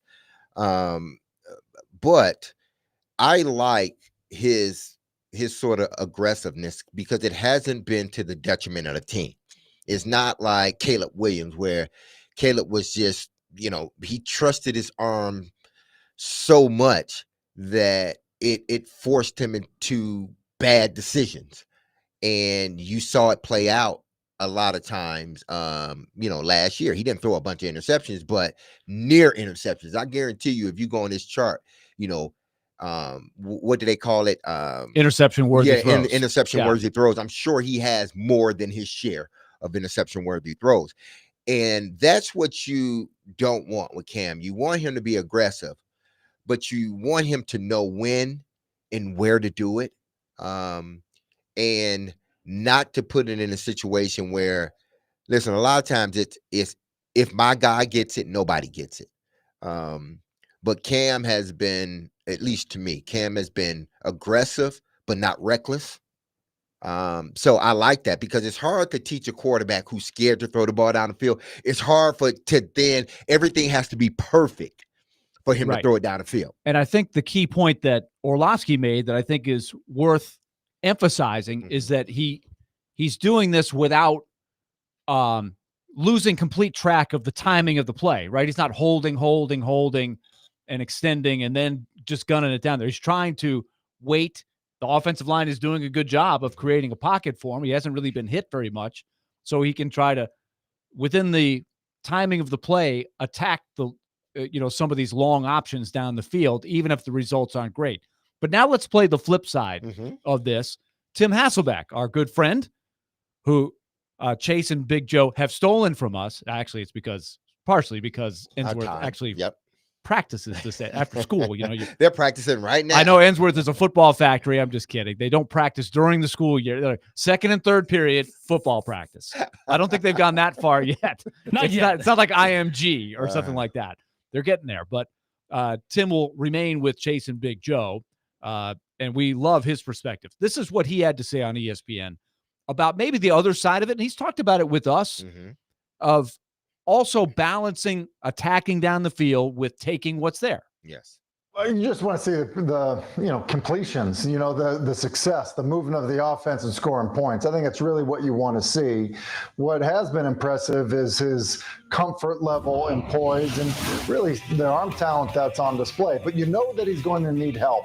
Good example. This is a tremendous throw. This would be one of the best throws of any NFL, regular season weekend. Van Jefferson can't come up with it. And then, later in the game, they've got a 3rd and 2. He's trying to throw an inside fade. And quite honestly, this should be a completion. I don't think Eric Alamore, really recognizes the football and pick it up. Now, the other thing I think Cam Ward can improve on is sometimes take the easy one, the one right in front of you, the flat that's wide open on 1st and 10, rather than trying to force the ball down the field when the underneath coverage is deep on early down. So if you do that, you stay in more manageable 3rd downs, and then by doing that, you stay on the field more, sustain drives, and ultimately score points. So I think there's room for growth. He looks comfortable, and certainly the physical talent you can tell is possessed by Cam Ward. First, we've got to get Tim to practice Iomanner's name, but we'll give him a little slack on that. He's a rookie. He's also trying to coach the Tigers, right? He's got a whole bunch of names in his head, man. But the point he makes is a good one. And I think I definitely had this in the backdrop, partially because Tim had set the table on this, is if he had just taken some of the easy throws early, they may have gotten more first downs and run more plays and eventually hit another big one or two. But part of the reason the numbers aren't very good is they had some drives that got short-circuited.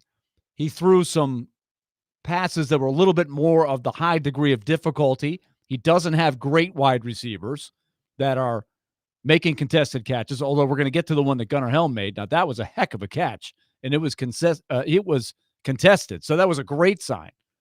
But what do you think of the balance, D-Mace, of what he's talking about? Because in a game, right, I'm willing to say in the preseason game, sure, take your shot. Find out where the line is drawn and where you can get the ball fit in there, what your receivers can do and can't do.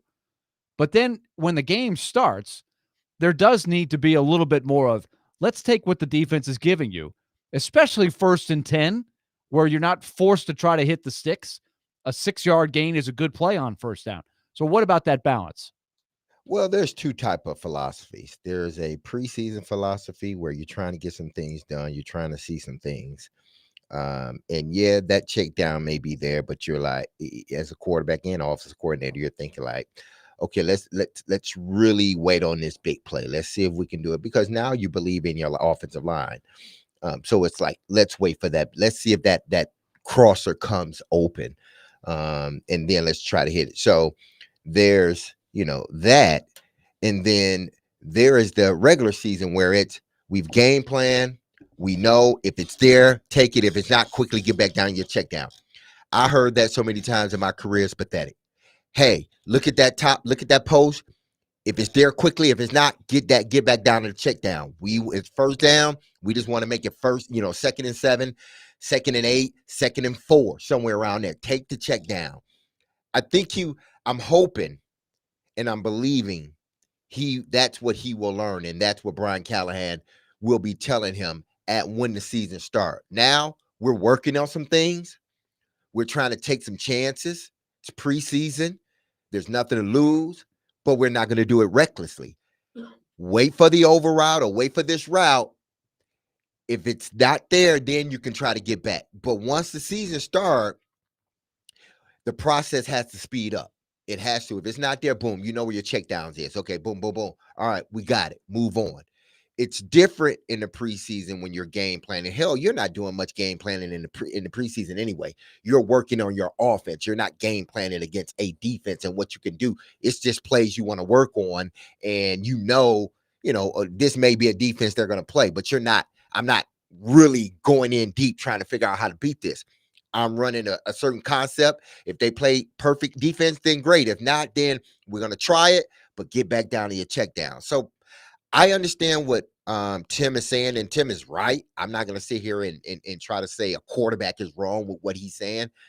I just think sometimes when you get in the season, I think the thought process is a little bit different than what it is right now. I agree with you. I think the key is, can he then make the adjustment when it's for real? And I think it's important to keep this in mind. I am not. We had a very irate texter. I would label him as saying we were promised generational play. I'm not that worried where Cam Ward is right now. I am in a developmental mode. Mm-hmm. The important thing is where he gets to. It's not what he's doing today. It's what he's going to be doing 2 years from now, 3 years from now, hopefully 6 years from now, right? If he's really the player that they hope they drafted with the first pick and gave up all of the other picks, and I'm going to keep that in the context. I was the one saying he better be really good because you turned down 3 additional picks in the top 35 or 40 picks, possibly. That's valuable stuff. So he's got to be that good to get the true return on the investment when you have the first pick. But that being said, I don't care if he doesn't light it up at the beginning. And I do see with his conversations to the media and his explanations and everything the coaches are saying about him, he's learning all this, right? He's not surrounded by great players. It's not like Joe Flacco or Ben Roethlisberger, some of the rookies who jumped in and had immediate success, even going back to like Dan Marino. They had a veteran team around them that had done some winning. It's hard when you're the first pick because that means you have a bad roster around you. So this is all in the context of let's just give them a little time to learn. You're going to have some ups and downs here. There's going to be some rough Sundays. Yeah, there is. And you just hope that he continues to develop. And you hope that whatever they're doing, he is sort of on the right. He's learning at the pace they want him to learn, or even exceeding the pace they want him to learn at. That's all you can hope as someone sitting outside looking in, but knowing how some of these things work out because you've been a part of them. So there are things within the game that I think after watching it, I saw the same thing Cam saw. Now you got to get to a point where the receiver is seeing the same thing that Cam saw. And now y'all hooking up, because I remember Heimerdinger, the late, great Mike Heimerdinger. He would always say, listen, as long as you and the quarterback on the same page, that's all I care about. So if you feel you need to adjust it like here, as long as you and the quarterback talks about it and y'all are on the same page, that's all that matters. That's where these receivers got to get to, where no matter what, the play can break down. As long as we all know what happens when that does occur, that's all an offense can hope for. When we come back, we'll start our 5 o'clock hour, and we'll see which direction you guys want to go. We do want to hit Gunnar Helm's catch because, boy, this team desperately needs catches like he made, where the quarterback doesn't have to be perfect. But all you got to do is make a good throw, and you got a guy that can go get it. How good is Gunnar Helm based on that play that we saw? We saw a big flash. And what about other guys who flash, like Oladejo? We want to get D. Mace's thoughts on him. But we'll also bring back the story of the day, which happens to be the number one story on the ESPN wire right now, is Tehran's recap of the headline. Titans quarterback Cam Ward scuffles with defensive tackle Jeffrey Simmons in camp. So he chose scuffles, or the editor chose the word scuffles to describe what happened at practice today. We'll bring that back up as well during the 5 o'clock hour. This is DVD on 102.5 The Game.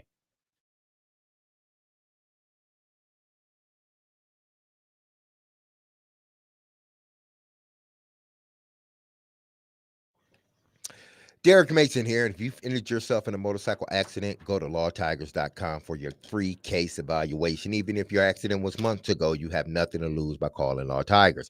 Insurance companies want to pay out as little as possible, or frankly, nothing at all. That's where Law Tigers make sure you get the compensation you deserve and doesn't get paid until your case has been settled. They understand how much your bike gear is worth to you, and they will help you get it all repaired, or better yet, replaced.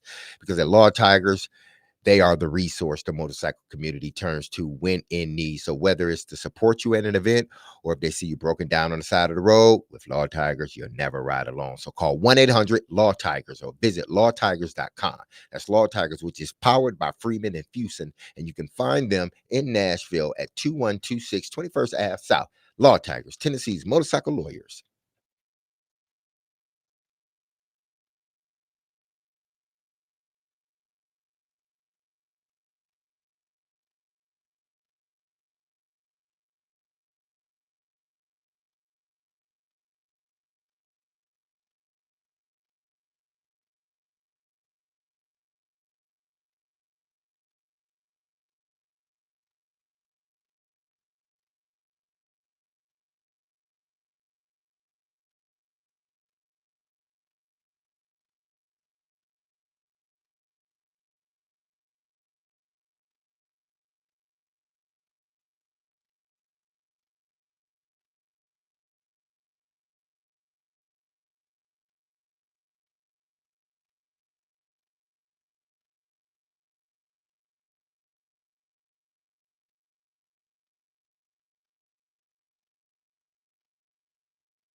the level of competition, man.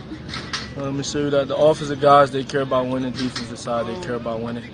And, you got to be a next play mentality. But, you never want to see your quarterback in the middle of those type of things. But when it do happens, it just shows you the level of dog he got in him. He ain't going to take nothing. It show you how much he cares about his offense, how much he cares about winning. And same goes for both sides of the ball with Jeff and him. And, you get that same attitude, that same confidence, that same edge each and every day out of those two guys. They never change. So, that's what you expect. But when it does happen with our quarterback, we try to break it up as soon as possible, fix it as soon as possible. But for me, I feel like it's a great thing. When you got great teams, man, brothers fight. And at the end of the day, as long as we all got each other back, we all connected. We all got that bond, and we all got that same connection where we gonna fight for one another. Then that's the most important thing at the end of the day. That's second-year cornerback Jarvis Brownlee of the Tennessee Titans commenting on today's story, which is right now the number one story on the ESPN Wire. I don't know if that means it's a little bit of a slow news day. Maybe it is, but it's interesting when you have two big names like this. Teron Davenport's story on ESPN, and Teron joined us earlier on our show. You're listening to DVD here on 102.5 The Game. Tempers flared during a 96-degree day at Titans training camp. Cam Ward, Jeffrey Simmons got into a scuffle on Monday. Ward threw a touchdown pass to Calvin Ridley towards the end of practice, went over to celebrate. The rookie quarterback stopped and gave Simmons a shove before doing his trademark Zombieland celebration in front of him. Simmons reacted with a two-hand push towards face mask, and the offensive line came running towards defense. And apparently, if you take a look prior to that, Simmons was already a little bit heated up because the previous play, and in the context, this is something that Teron mentioned, that J.C. Latham had a good block on Simmons, which sprang the running back for a touchdown in the red zone. So Big Jeff was already kind of ticked off about that. So with that in the backdrop, D-Mace, I hand it to you, your interpretation. I know we talked about this early in the show, but here we are in the 5 o'clock hour. A lot of people getting in their cars and want to know what's up with this. Big Jeff was big mad. That's what happened. And there's nothing wrong with being upset when you feel that, the opponent has gotten the best of you. You're upset, but you got to come back and you got to try to stop them from doing what they're doing. And when he tried to come back and stop them, Cam Ward threw a touchdown to Calvin Ridley, and that just escalated everything so much so that the quarterback, he wants to chime in too, which is nothing wrong with that. And he got up in the defensive player face, Jeffrey Simmons, and Jeffrey decided to then put them paws on him. And that's something you can't do. Regardless. And again, I'm not going to make a big deal of it because I don't think it is a big deal. Things like this happen in sports, especially when you're in camp. Tempers are, high and flaring. It's hot. You're irritable. And again, if as a defensive guys, it doesn't take much for those guys to get irritated. You start moving the ball on them, you start making them look silly, and all of a sudden, all hell breaks loose. But this is a situation where Jeff that leadership has to kick in. Right. And that's where a lot of people are wondering, and there's no footage of this play. So we're all going by the accounts of people like Paul Kuharsky and Teron Davenport, big members of our team here on 102.5 The Game, and their firsthand accounts of what happened here. But also in the backdrop is what happened last year when Jeffrey Simmons was at the point of a big fight. He was not thrown out of practice. That was a big story last year about his leadership. He's the most decorated player that they have. And so there are a lot of people asking the question, should Jeffrey Simmons have been thrown out of practice based on what happened today? And it's hard for us to make a real definitive call, but Teron did say on our show earlier, he thought it was an opportunity for Brian Callahan to go ahead and throw Jeffrey Simmons out because he was the guy who, quote, retaliated. There's no question Cam Ward poked the bear, but when you retaliate, often you're the guy that gets the 15-yard penalty, and that would have been grounds to throw him out. Yeah, and depending on, because again, we're not getting the film. We're just getting snapshots. We're getting previews of what happened. This could have been an opportunity for Callahan. If this indeed happened at the end of the practice, you throw him out. Practice over with anyway, but at least people that are watching see and understand, like, okay, he's not putting up with this. I know it was the end of practice, but he's not putting up with it. And you could have got away with it. Even if somebody would have said, oh, you only threw him out because it was the end of practice. No. If you throw a punch in the game, I don't care if it's a second left, they're going to throw you out the game, which affects you the next game and which affects your pocketbooks, So he could have got away with saying that. Again, we were not there. We are only based in our opinion on what was said from people that were there, Teron, Paul Korsky, guys that are, that are on this airwave, that are tremendous friends of ours. When it comes to reporting things over there. So we get a lot of stuff when we're not there. We get a lot of stuff from them because they are there. So when Teron says that, maybe that was a good opportunity, that may have been an opportunity for him to throw him out of practice, that told me that if that happened in the game, it would have been a 15-yard penalty. Other questions that people are asking. Paul Kuharsky took issue with the fact that Jeffrey Simmons was basically escorted off the field past the media without addressing it after practice. Maybe they thought he was a little bit overheated, literally and also mentally, and would not have been in a good position to answer the questions. Cam Ward also did not speak to the media, although the quarterback usually speaks on a particular day once a week. Today was not his normal day. I'm guessing eventually he will answer the questions, as will Big Jeff. Brian Callahan also will be facing the media tomorrow morning before practice. So I'm sure everybody will have their answers by then. The other question I think I have too, because I think it would have been great to maybe ideally nip it in the bud now, say, hey, it's not a big deal, rather than let this become a story like it is on the ESPN wire and have everybody asking about it. But also this, and this is what we'll ask you, the listeners. What do you think of all this? 615-737-1025. Our call and text line is driven by WilsonCountyHyundai.com. I'd like that the competitiveness raised to that level in practice. This is the time that you want this. You're trying to establish some alpha dog, some identity on both sides of the ball. To me, as long as it doesn't carry over after practice or the next day in practice, and you can channel that, I want a competitive practice. I want a rivalry. Well, it's going to happen if your team is competitive. Things like this is going to happen. You don't typically see it, where there's a scuffle or whatever you want to call it with the quarterback and the defensive tackle. You may hear talking from the quarterback, but you don't. A lot of times you don't see the physical confrontation that you saw, but that's okay. It really is okay. But again, this is another, situation where Brian Callahan, if indeed it happened sort of like the way people are painting it, that were there, then that was probably your opportunity to make a statement.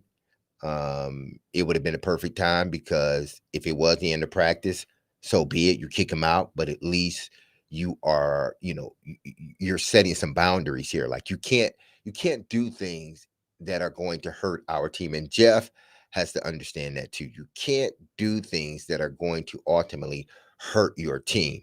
You could say, well, it was just practice, but listen, if it happens too many times, when it comes to them two, I don't think those two guys have a problem whatsoever. I think they're just two competitors. But when you put your hands on another player, a quarterback, Cam, we know it's good with Cam, but in the game, it's not good. Right. As soon as you touch the quarterback, it's an automatic response. Exactly. The whole and Dan Moore commented on this. It's automatic. Like it's in your DNA. You got to protect. You rally around the quarterback. You got to protect the quarterback. Yes. So he has to. I'm not going to say he has to. He should know that. He should know that you can't do that. I've never seen Ray Lewis do that. I never seen Haloti Nada do that. I never seen Kevin Carter do it. I never seen Javon Curse do it. These great players, Terrell Suggs, and Terrell was just as crazy as just anybody. I never saw him do that in practice. Those are things you don't do in practice because if they become a habit in practice, you're going to do them in a game. So, and this is a team that had discipline and detail problems, and it has been a big point of emphasis for Brian Callahan throughout the offseason of what they want to be better at. So these are the questions we have for you, the listeners. 615-737-1025. Do you think Brian Callahan should have handled this a little bit differently? Do you think Jeffrey Simmons would have been better off addressing the media after, or was it the right move to just cool off, address it tomorrow morning? I will have a big problem if they don't address it tomorrow morning. I'm pretty confident that they will. So let's go and see what we have on our text line so far. You can call in as well. Go old school. Grab the vine. 615-737-1025. First texter says, guys, the Simmons-Cam thing is stupid. They go fishing together. They're friends. Jeff is trying to get in his head, mess with him, so he knows what it's going to be like in a game. Cam knows this too. Let them do their thing.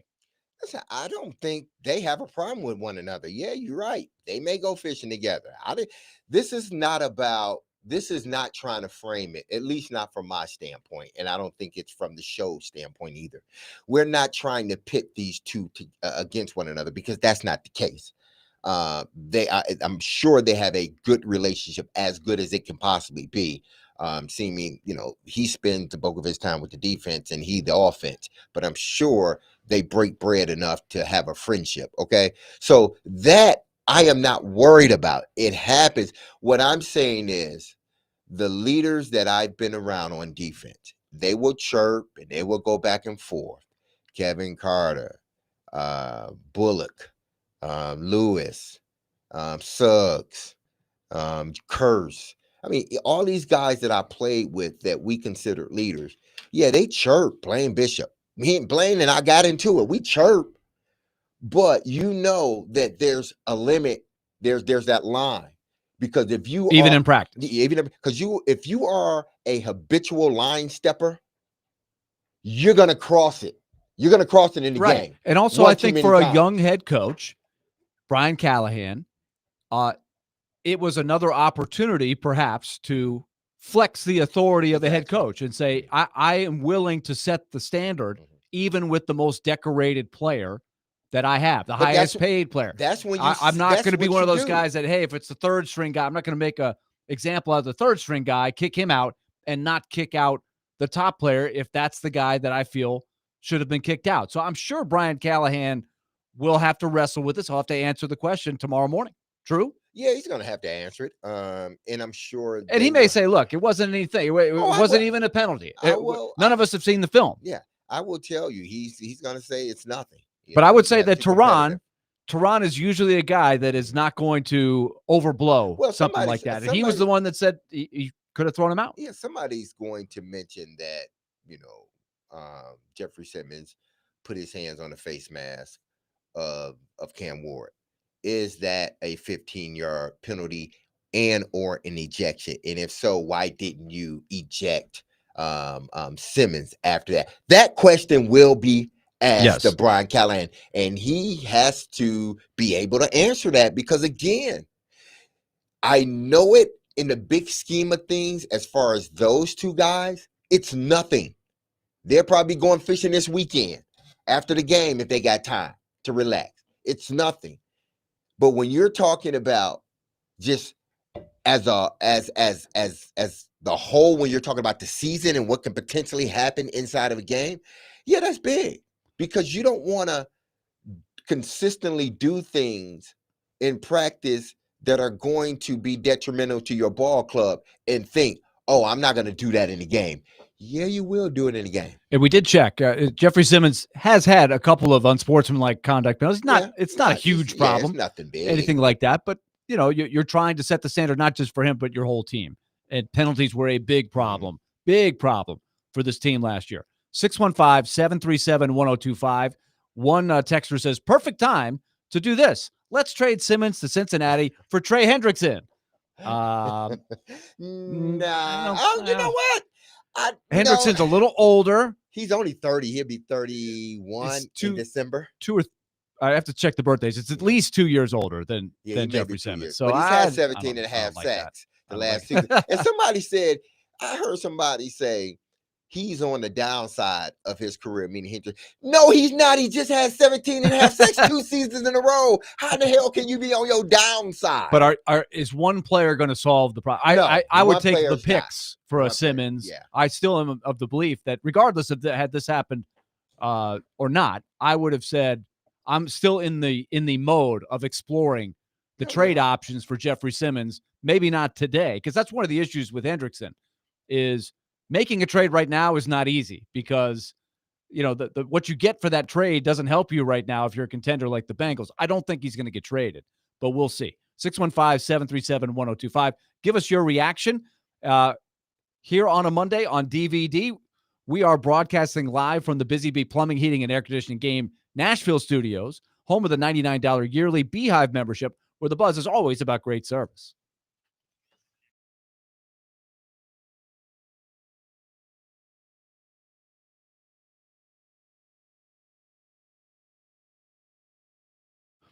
F&M Bank, banking made easy on purpose. Let me tell you, we are just a couple of weeks away from the brand new season where Adam and I are going to be gunning for Derek Mason, the reigning champion in last season's competition, where every Friday we make some fun predictions. And we are right now in the rules committee meeting with Commissioner David Janes about closing loopholes that we feel were the difference for D-Mace last year. He got extra picks. He worked the system to his advantage. He didn't cheat because there were no rules. So now we're putting more rules into our competition. But let me tell you, we're so thankful for F&M Bank's sponsorship of Take It to the Bank because they do great work for their people. They've got 20 locations around our listening area. And a shout out to Hopkinsville, Kentucky. They've got a branch there. They've got 6 branches over in Clarksville. And then they've got a lot of the other areas in our listening area covered. Murfreesboro, Mount Juliet, Springfield, and of course, Nashville on West End Avenue. Find the nearest location to you by going to myfmbank.com. That's myfmbank.com. We take it to the bank every Friday on our show, on our new time slot from 3 to 6. Member FDIC.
DVD continues here on 102.5 The Game. Willie Donick, Derek Mason, as we keep on rolling on this very warm Monday evening. 615-737-1025. We're asking for your comments on this Jeffrey Simmons, Cam Ward thing, but also we will open that up to anything else you want to hit D-Mace with about the discussion on Friday night and what's going on with the Titans. Where do you think they are? In particular, the young players. We're going to single out a couple of them in our next segment, Gunnar Helm and Femi Oladejo. But if you've got other particular things to ask about the game, feel free to do that. 615-737-1025.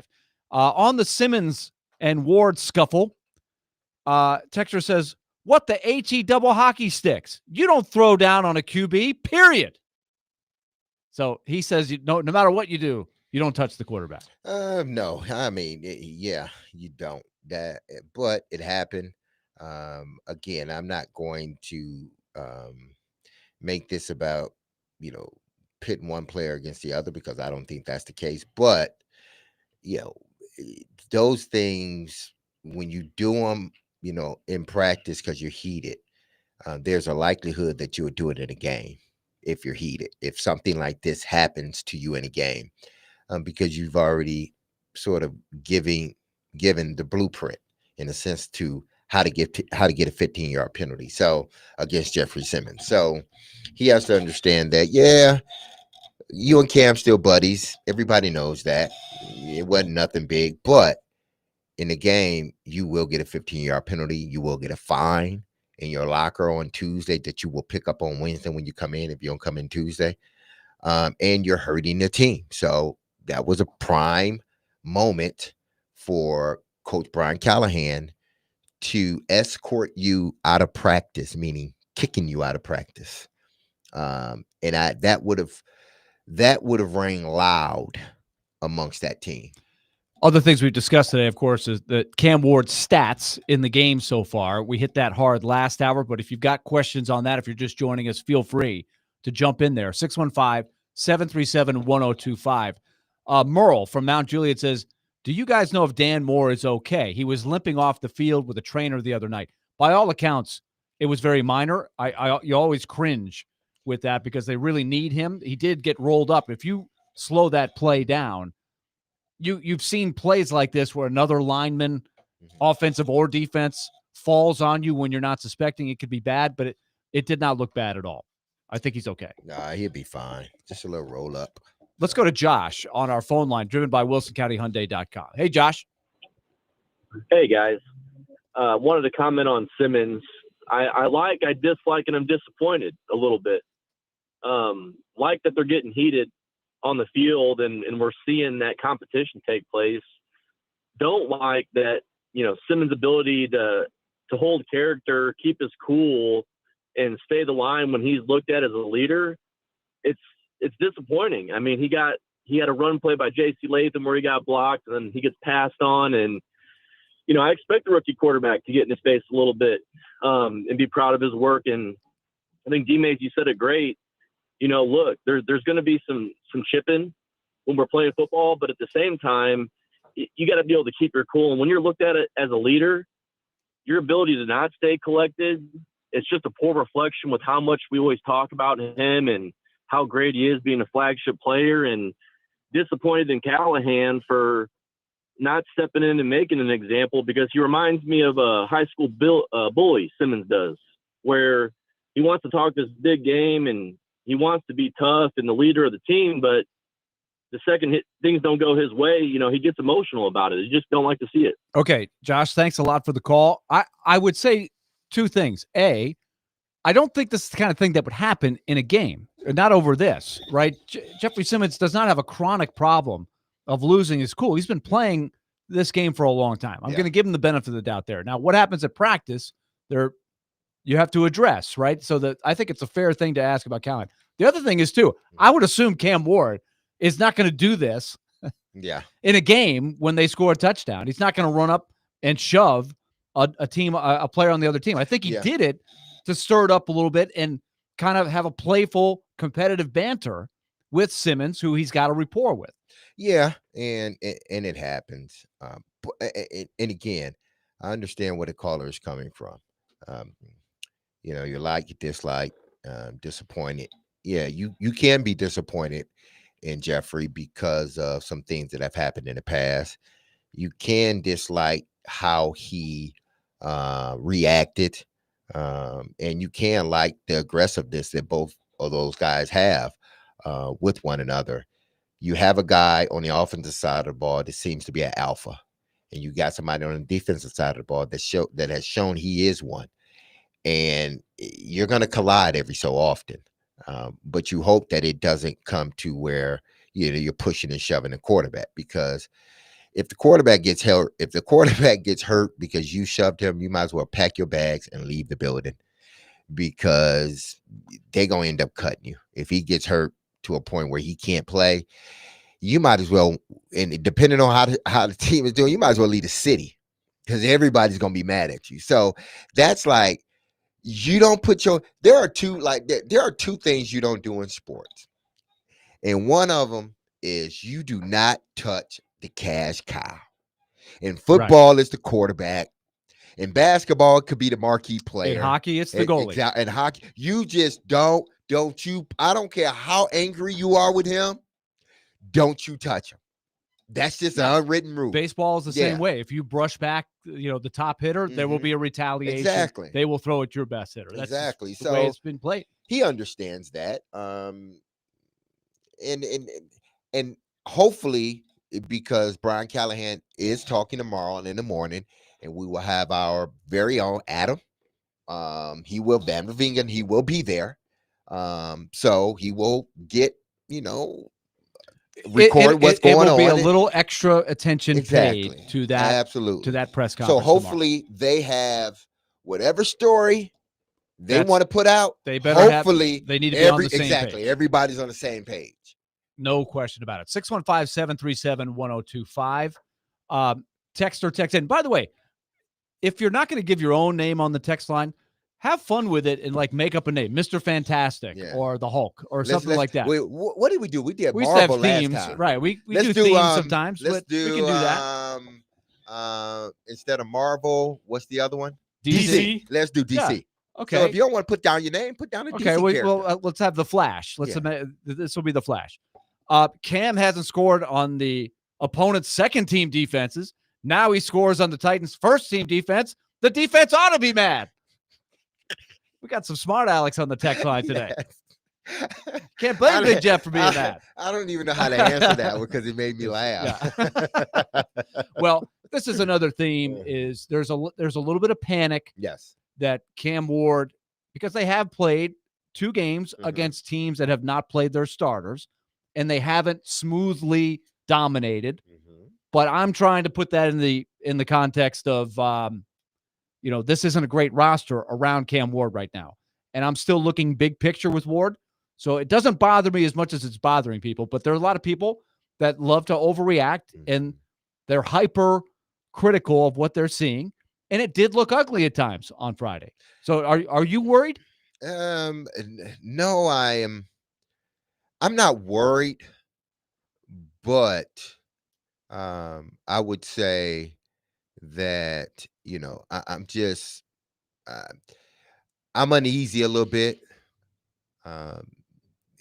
because it can go either way. This team can be terrible and this team can be pretty good. Now, I'm not saying pretty good where they're going to, make it to the AFC Championship or even win a game in the playoffs, but I think this team can be better than what everyone expected to be. But also the bar is pretty low. Yeah, but also it's like, man, this team could be bad. They could be really, really bad. And I think that will happen is if they start to incur injuries. Even though they have the number 1 slot in the waiver wire, they're not good enough to withstand 2-3 injuries. Hell, they're really not good enough to let alone sustain 1, but 2 or 3. They've got to take advantage of that waiver wire. Exactly. They need to get better on the margins and take full advantage of that. Matt from Camden says Callahan should have kicked Jeff out of practice. Don't do dumb bleep to hurt the team. Quoting the predecessor for Brian Callahan. I mean, you can't push back on the fan base when they say something like that. Even though, again, I don't want the perception to be we think that Jeffrey is just this, flagrant foul, not foul, but personal conduct, personal foul type of player, because he's not. He doesn't have a history of that in games. But here's the bad part about it. Our most recent memory of Jeffrey Simmons hasn't been good when it comes to interaction with media or whatnot. It hasn't been, or player, get kicked out. He hasn't played great exactly up to maybe his best standard exactly. that he So has set the last couple of years. So you bag all of that up, and if something like this happens, it may be something small that I'm not worried about, but the fan base, they're looking at it different. Like we already had other instances where the head coach should have stood on 10 toes and said, hey, listen, you need to get out of here. You need to go to the locker room because we're not going to have that, because what you're doing is hurting the team. And granted, it's only been a few times, but when it happens again, after Jeffrey said, man, I've become a better leader and this and that. But then when something like that happens, people say, well, Jeff, man, isn't this what you were working on? I know it's not going to be perfect, but man, you are the leader of that defense. And we don't expect you to walk around like a choir boy, but like situations like that, you got to know. Brian texted and says, Willie, Jeff has at least one penalty a game. No, he don't. That extends drives and always ends in points. His temper has shown up at times in games. Well, you're just contradicting yourself. Mm-hmm. I don't think he has one penalty a game. No, that's not. We actually looked up the numbers. Yes. Adam left. He actually looked him up. It's not that he's never had. He's had a few unsportsmanlike conduct penalty. He definitely has. But he's a high motor guy. I don't think it's a problem. Another texter, Justin, on our text line driven by WilsonCountyHyundai.com says, how far away is Simmons from stepping on a player like Albert Hainsworth did back in the day? We all remember leave that. my man Albert alone, man.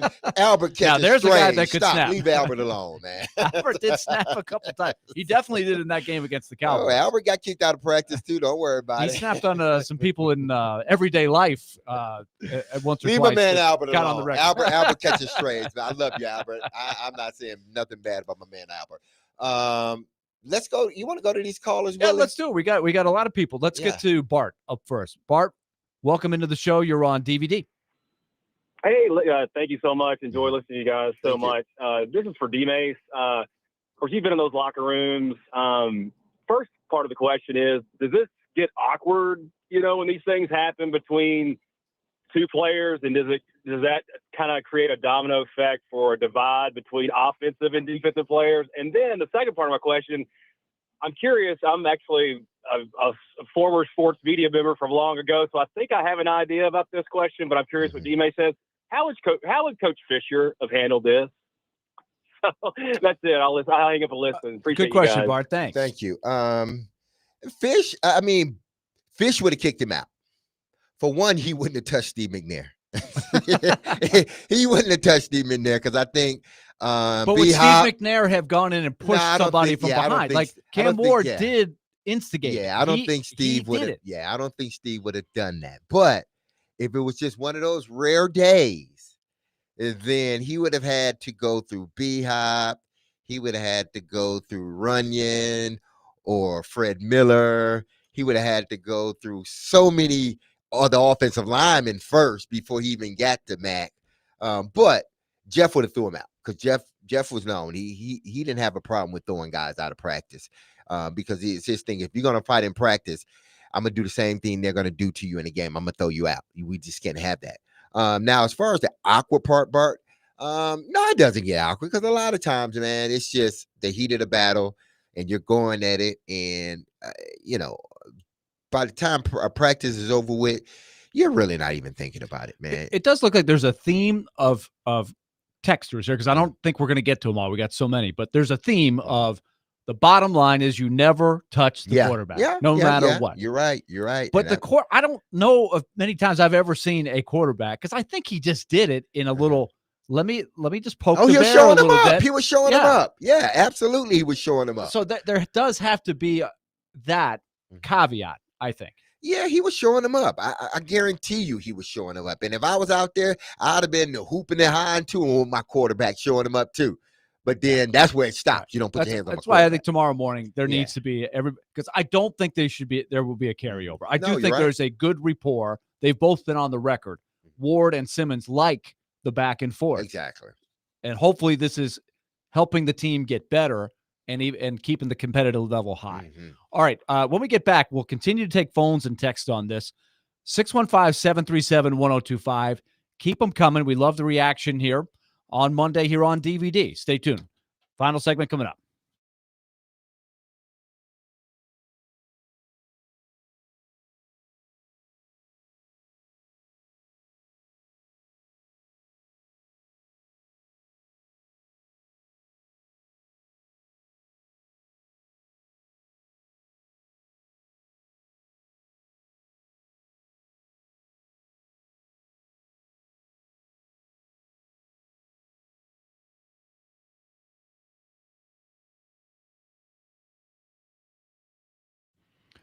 All right, my friends, I want to throw this out there, a word about Loan Pronto. If you are trapped in a high-rate mortgage, watching your hard-earned money vanish every month, at Loan Pronto, they're delivering the lowest mortgage rates in 3 years. Loan Pronto's rate reduction home loan program is a streamlined, low-cost way to slash your house payments by hundreds of dollars a month. So take advantage of this right now. Lock in a fixed rate as low as 4.99% APR and close in as little as 2 weeks. No appraisal needed in most cases, and you can skip your next 2 house payments entirely. How's that for your fall budget? So rates this low will not last. So call Loan Pronto now for your free, no obligation quote. Don't waste any time. 615-499-5780 or go to loanpronto.com. That's 615-499-5780 or go to loanpronto.com. Equal housing lender, NMLS 1661781, subject to lender approval, and NMLSconsumeraccess.org.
Final segment here on DVD. Willie Donick, Derek Mason here with you. Adam Vingan had to bolt a little bit early today. He'll be back with us in full force tomorrow. Titans practice tomorrow, 9:45. Brian Callahan will address the media after this skirmish, scuffle. What was the kerfuffle is what Adam chose to use as and TD didn't like. He didn't like that. Yeah, He didn't like that at all. Took I issue. don't know why he liked that. He didn't like that. There's a lot of synonyms. Adam is a wordsmith. Exactly. I use rhubarb. Yeah. And Adam like was that wondering. one. I made Adam actually look up the word. Yeah. It got us. I got Adam. Usually Adam already knows the vocabulary word. That's for we call that the bag. Yeah. Your big ass glasses. Word of the day. Word of the day. Good vocab word. Absolutely. Adam has purchased a bell that we can ring here. And every time there's a big word, we're going to ring the bell so you can get used to it. 615-737-1025. Let me get to Ryan, who is on our phone and text line driven by WilsonCountyHyundai.com. Hey, Ryan. Hey, how you doing? Glad to be calling in. I figure I try and offer a little bit of different perspective. Do it. And I agree with what was said earlier, right? Like, the situation is going to work itself out. This is not a known thing for Simmons to do at practice. However, what I'm more interested about is the bigger fish, because there's always going to be something else that we can talk about, right?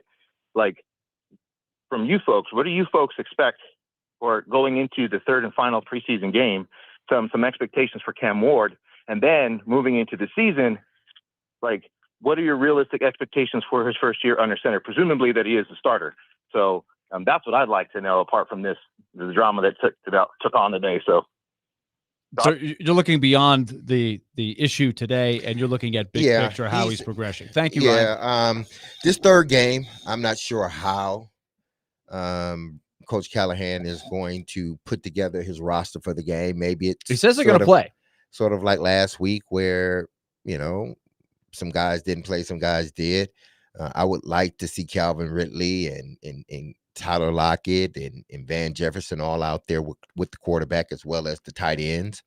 I would love to see, Zeitler out there.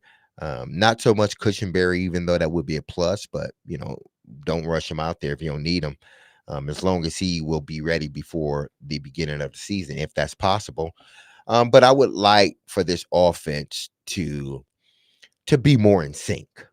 I want to see them put together a drive, like a good drive, starting at the 20, 25, 30, and putting together a solid NFL drive. And maybe even coming out and trying to, repeat that same thing the next drive. Because I think the more these guys can play together in real game type situations, the better they're going to be. So hopefully, to what the caller said, I do hope Calvin Ridley and Tyler Lockett and those guys play. One texter, we were joking about put a name on it. Yeah. The texter says, where is Tavondre Sweat? Signed Tavondre's tonsils. So that's the name of the texter, I guess. Tavondre's tonsils are asking. Wouldn't you know? I guess Tavondre's tonsils, I don't know where they are right now. But yeah. I didn't hear too much detail over the weekend. They said that he should get back this week. Are you worried about his lack of reps? Yeah. He's missed a lot of time from this standpoint, the missing of the time. And I know the defense, Darnell Wilson, and they got to be concerned too. And listen, this is my concern, and I'm sure this is theirs. Not that Sweat won't go out there and play, and he'll be. It's just that when you haven't been doing it, like when you haven't been in the trenches, when you haven't been a part of practice, how it's going now, it's hard to try to get yourself in condition for that. You can run all you want to, you can lift all the weight you want to, but until you are on the field with those guys, again, you're getting pulled down from behind. People are falling on you. You're tackling you. Even if you're a big guy, those offensive linemen are grabbing you. You got to get up after you fall down. You got to push them off. All that stuff prepares you for the season. All of that. And Sweat isn't getting that. There's no doubt once he gets back in football shape, because right now, I don't care what nobody tells, he's not in football shape the way he would have been had he been practicing with the team and playing with the team. But because some things has happened with them, he hasn't been able to get on the field as much as I'm sure he's wanted to.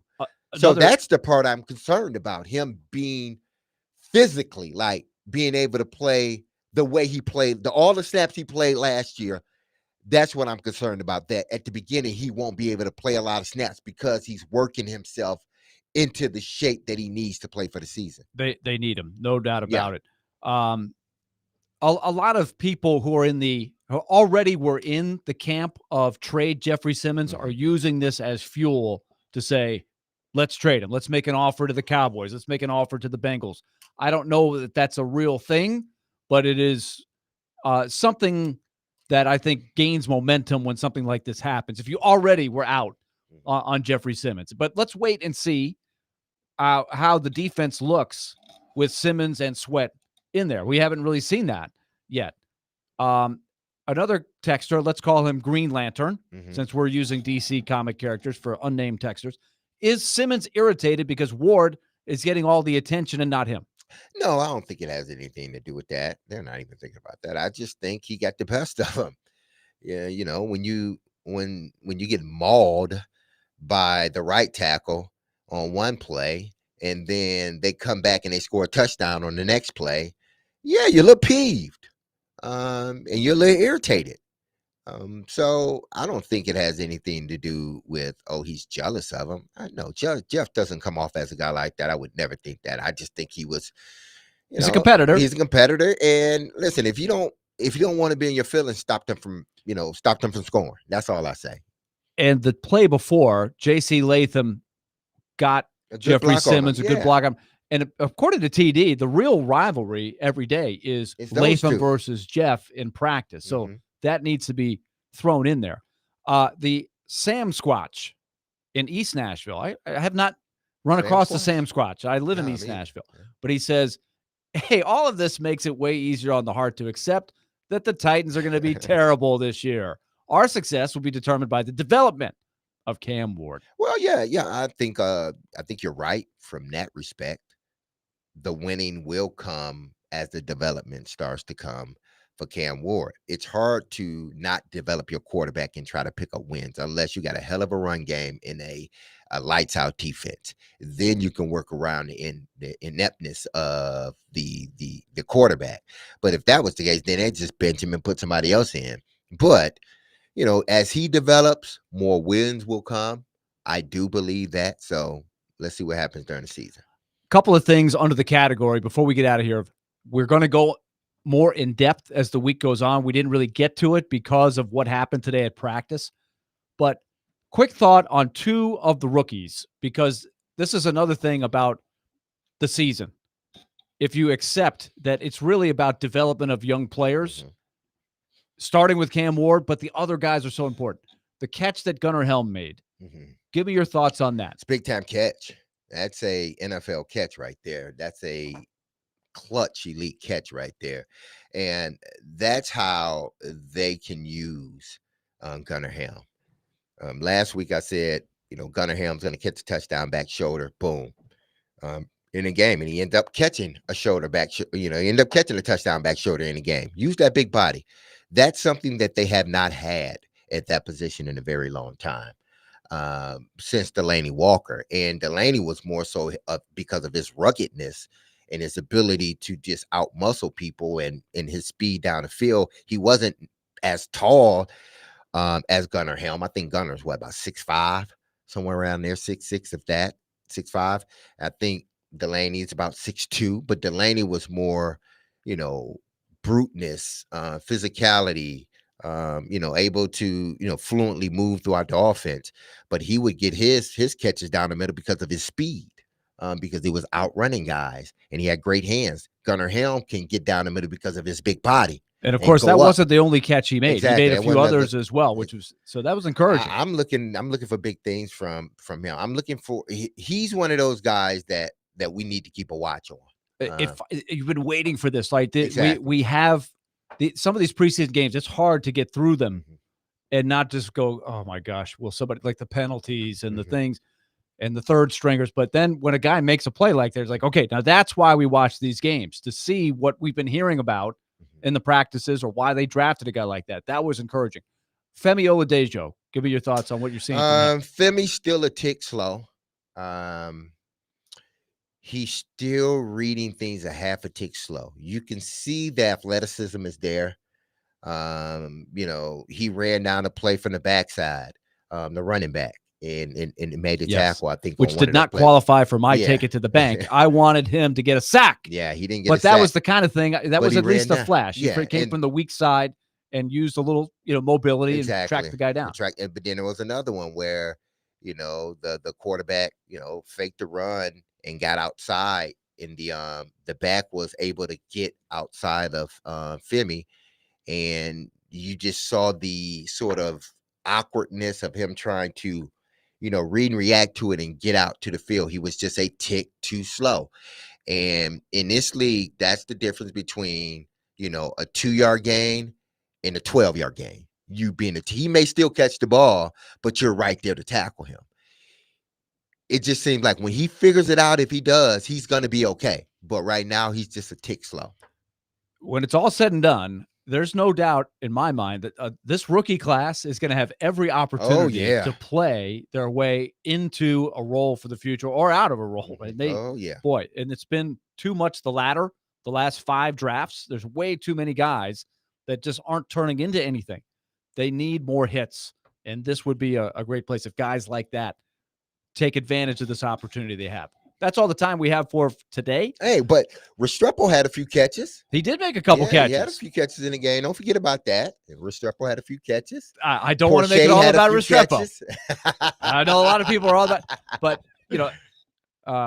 Alec Ironmanner looks good too. Yes. Like there's a lot of speculation that he is moving up and maybe even past some veterans on the depth chart too. This is something to keep watching. Exactly. We'll hit on it more. The press conference will be coming at you at 9:45. I'm sure we'll have a lot of live coverage of that.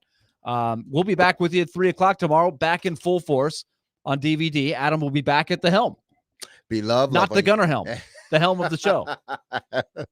I like it. Hey, people, as I say every day, be love on your people. Have a safe, blessed, wonderful Monday. We love you. I love you. Peace.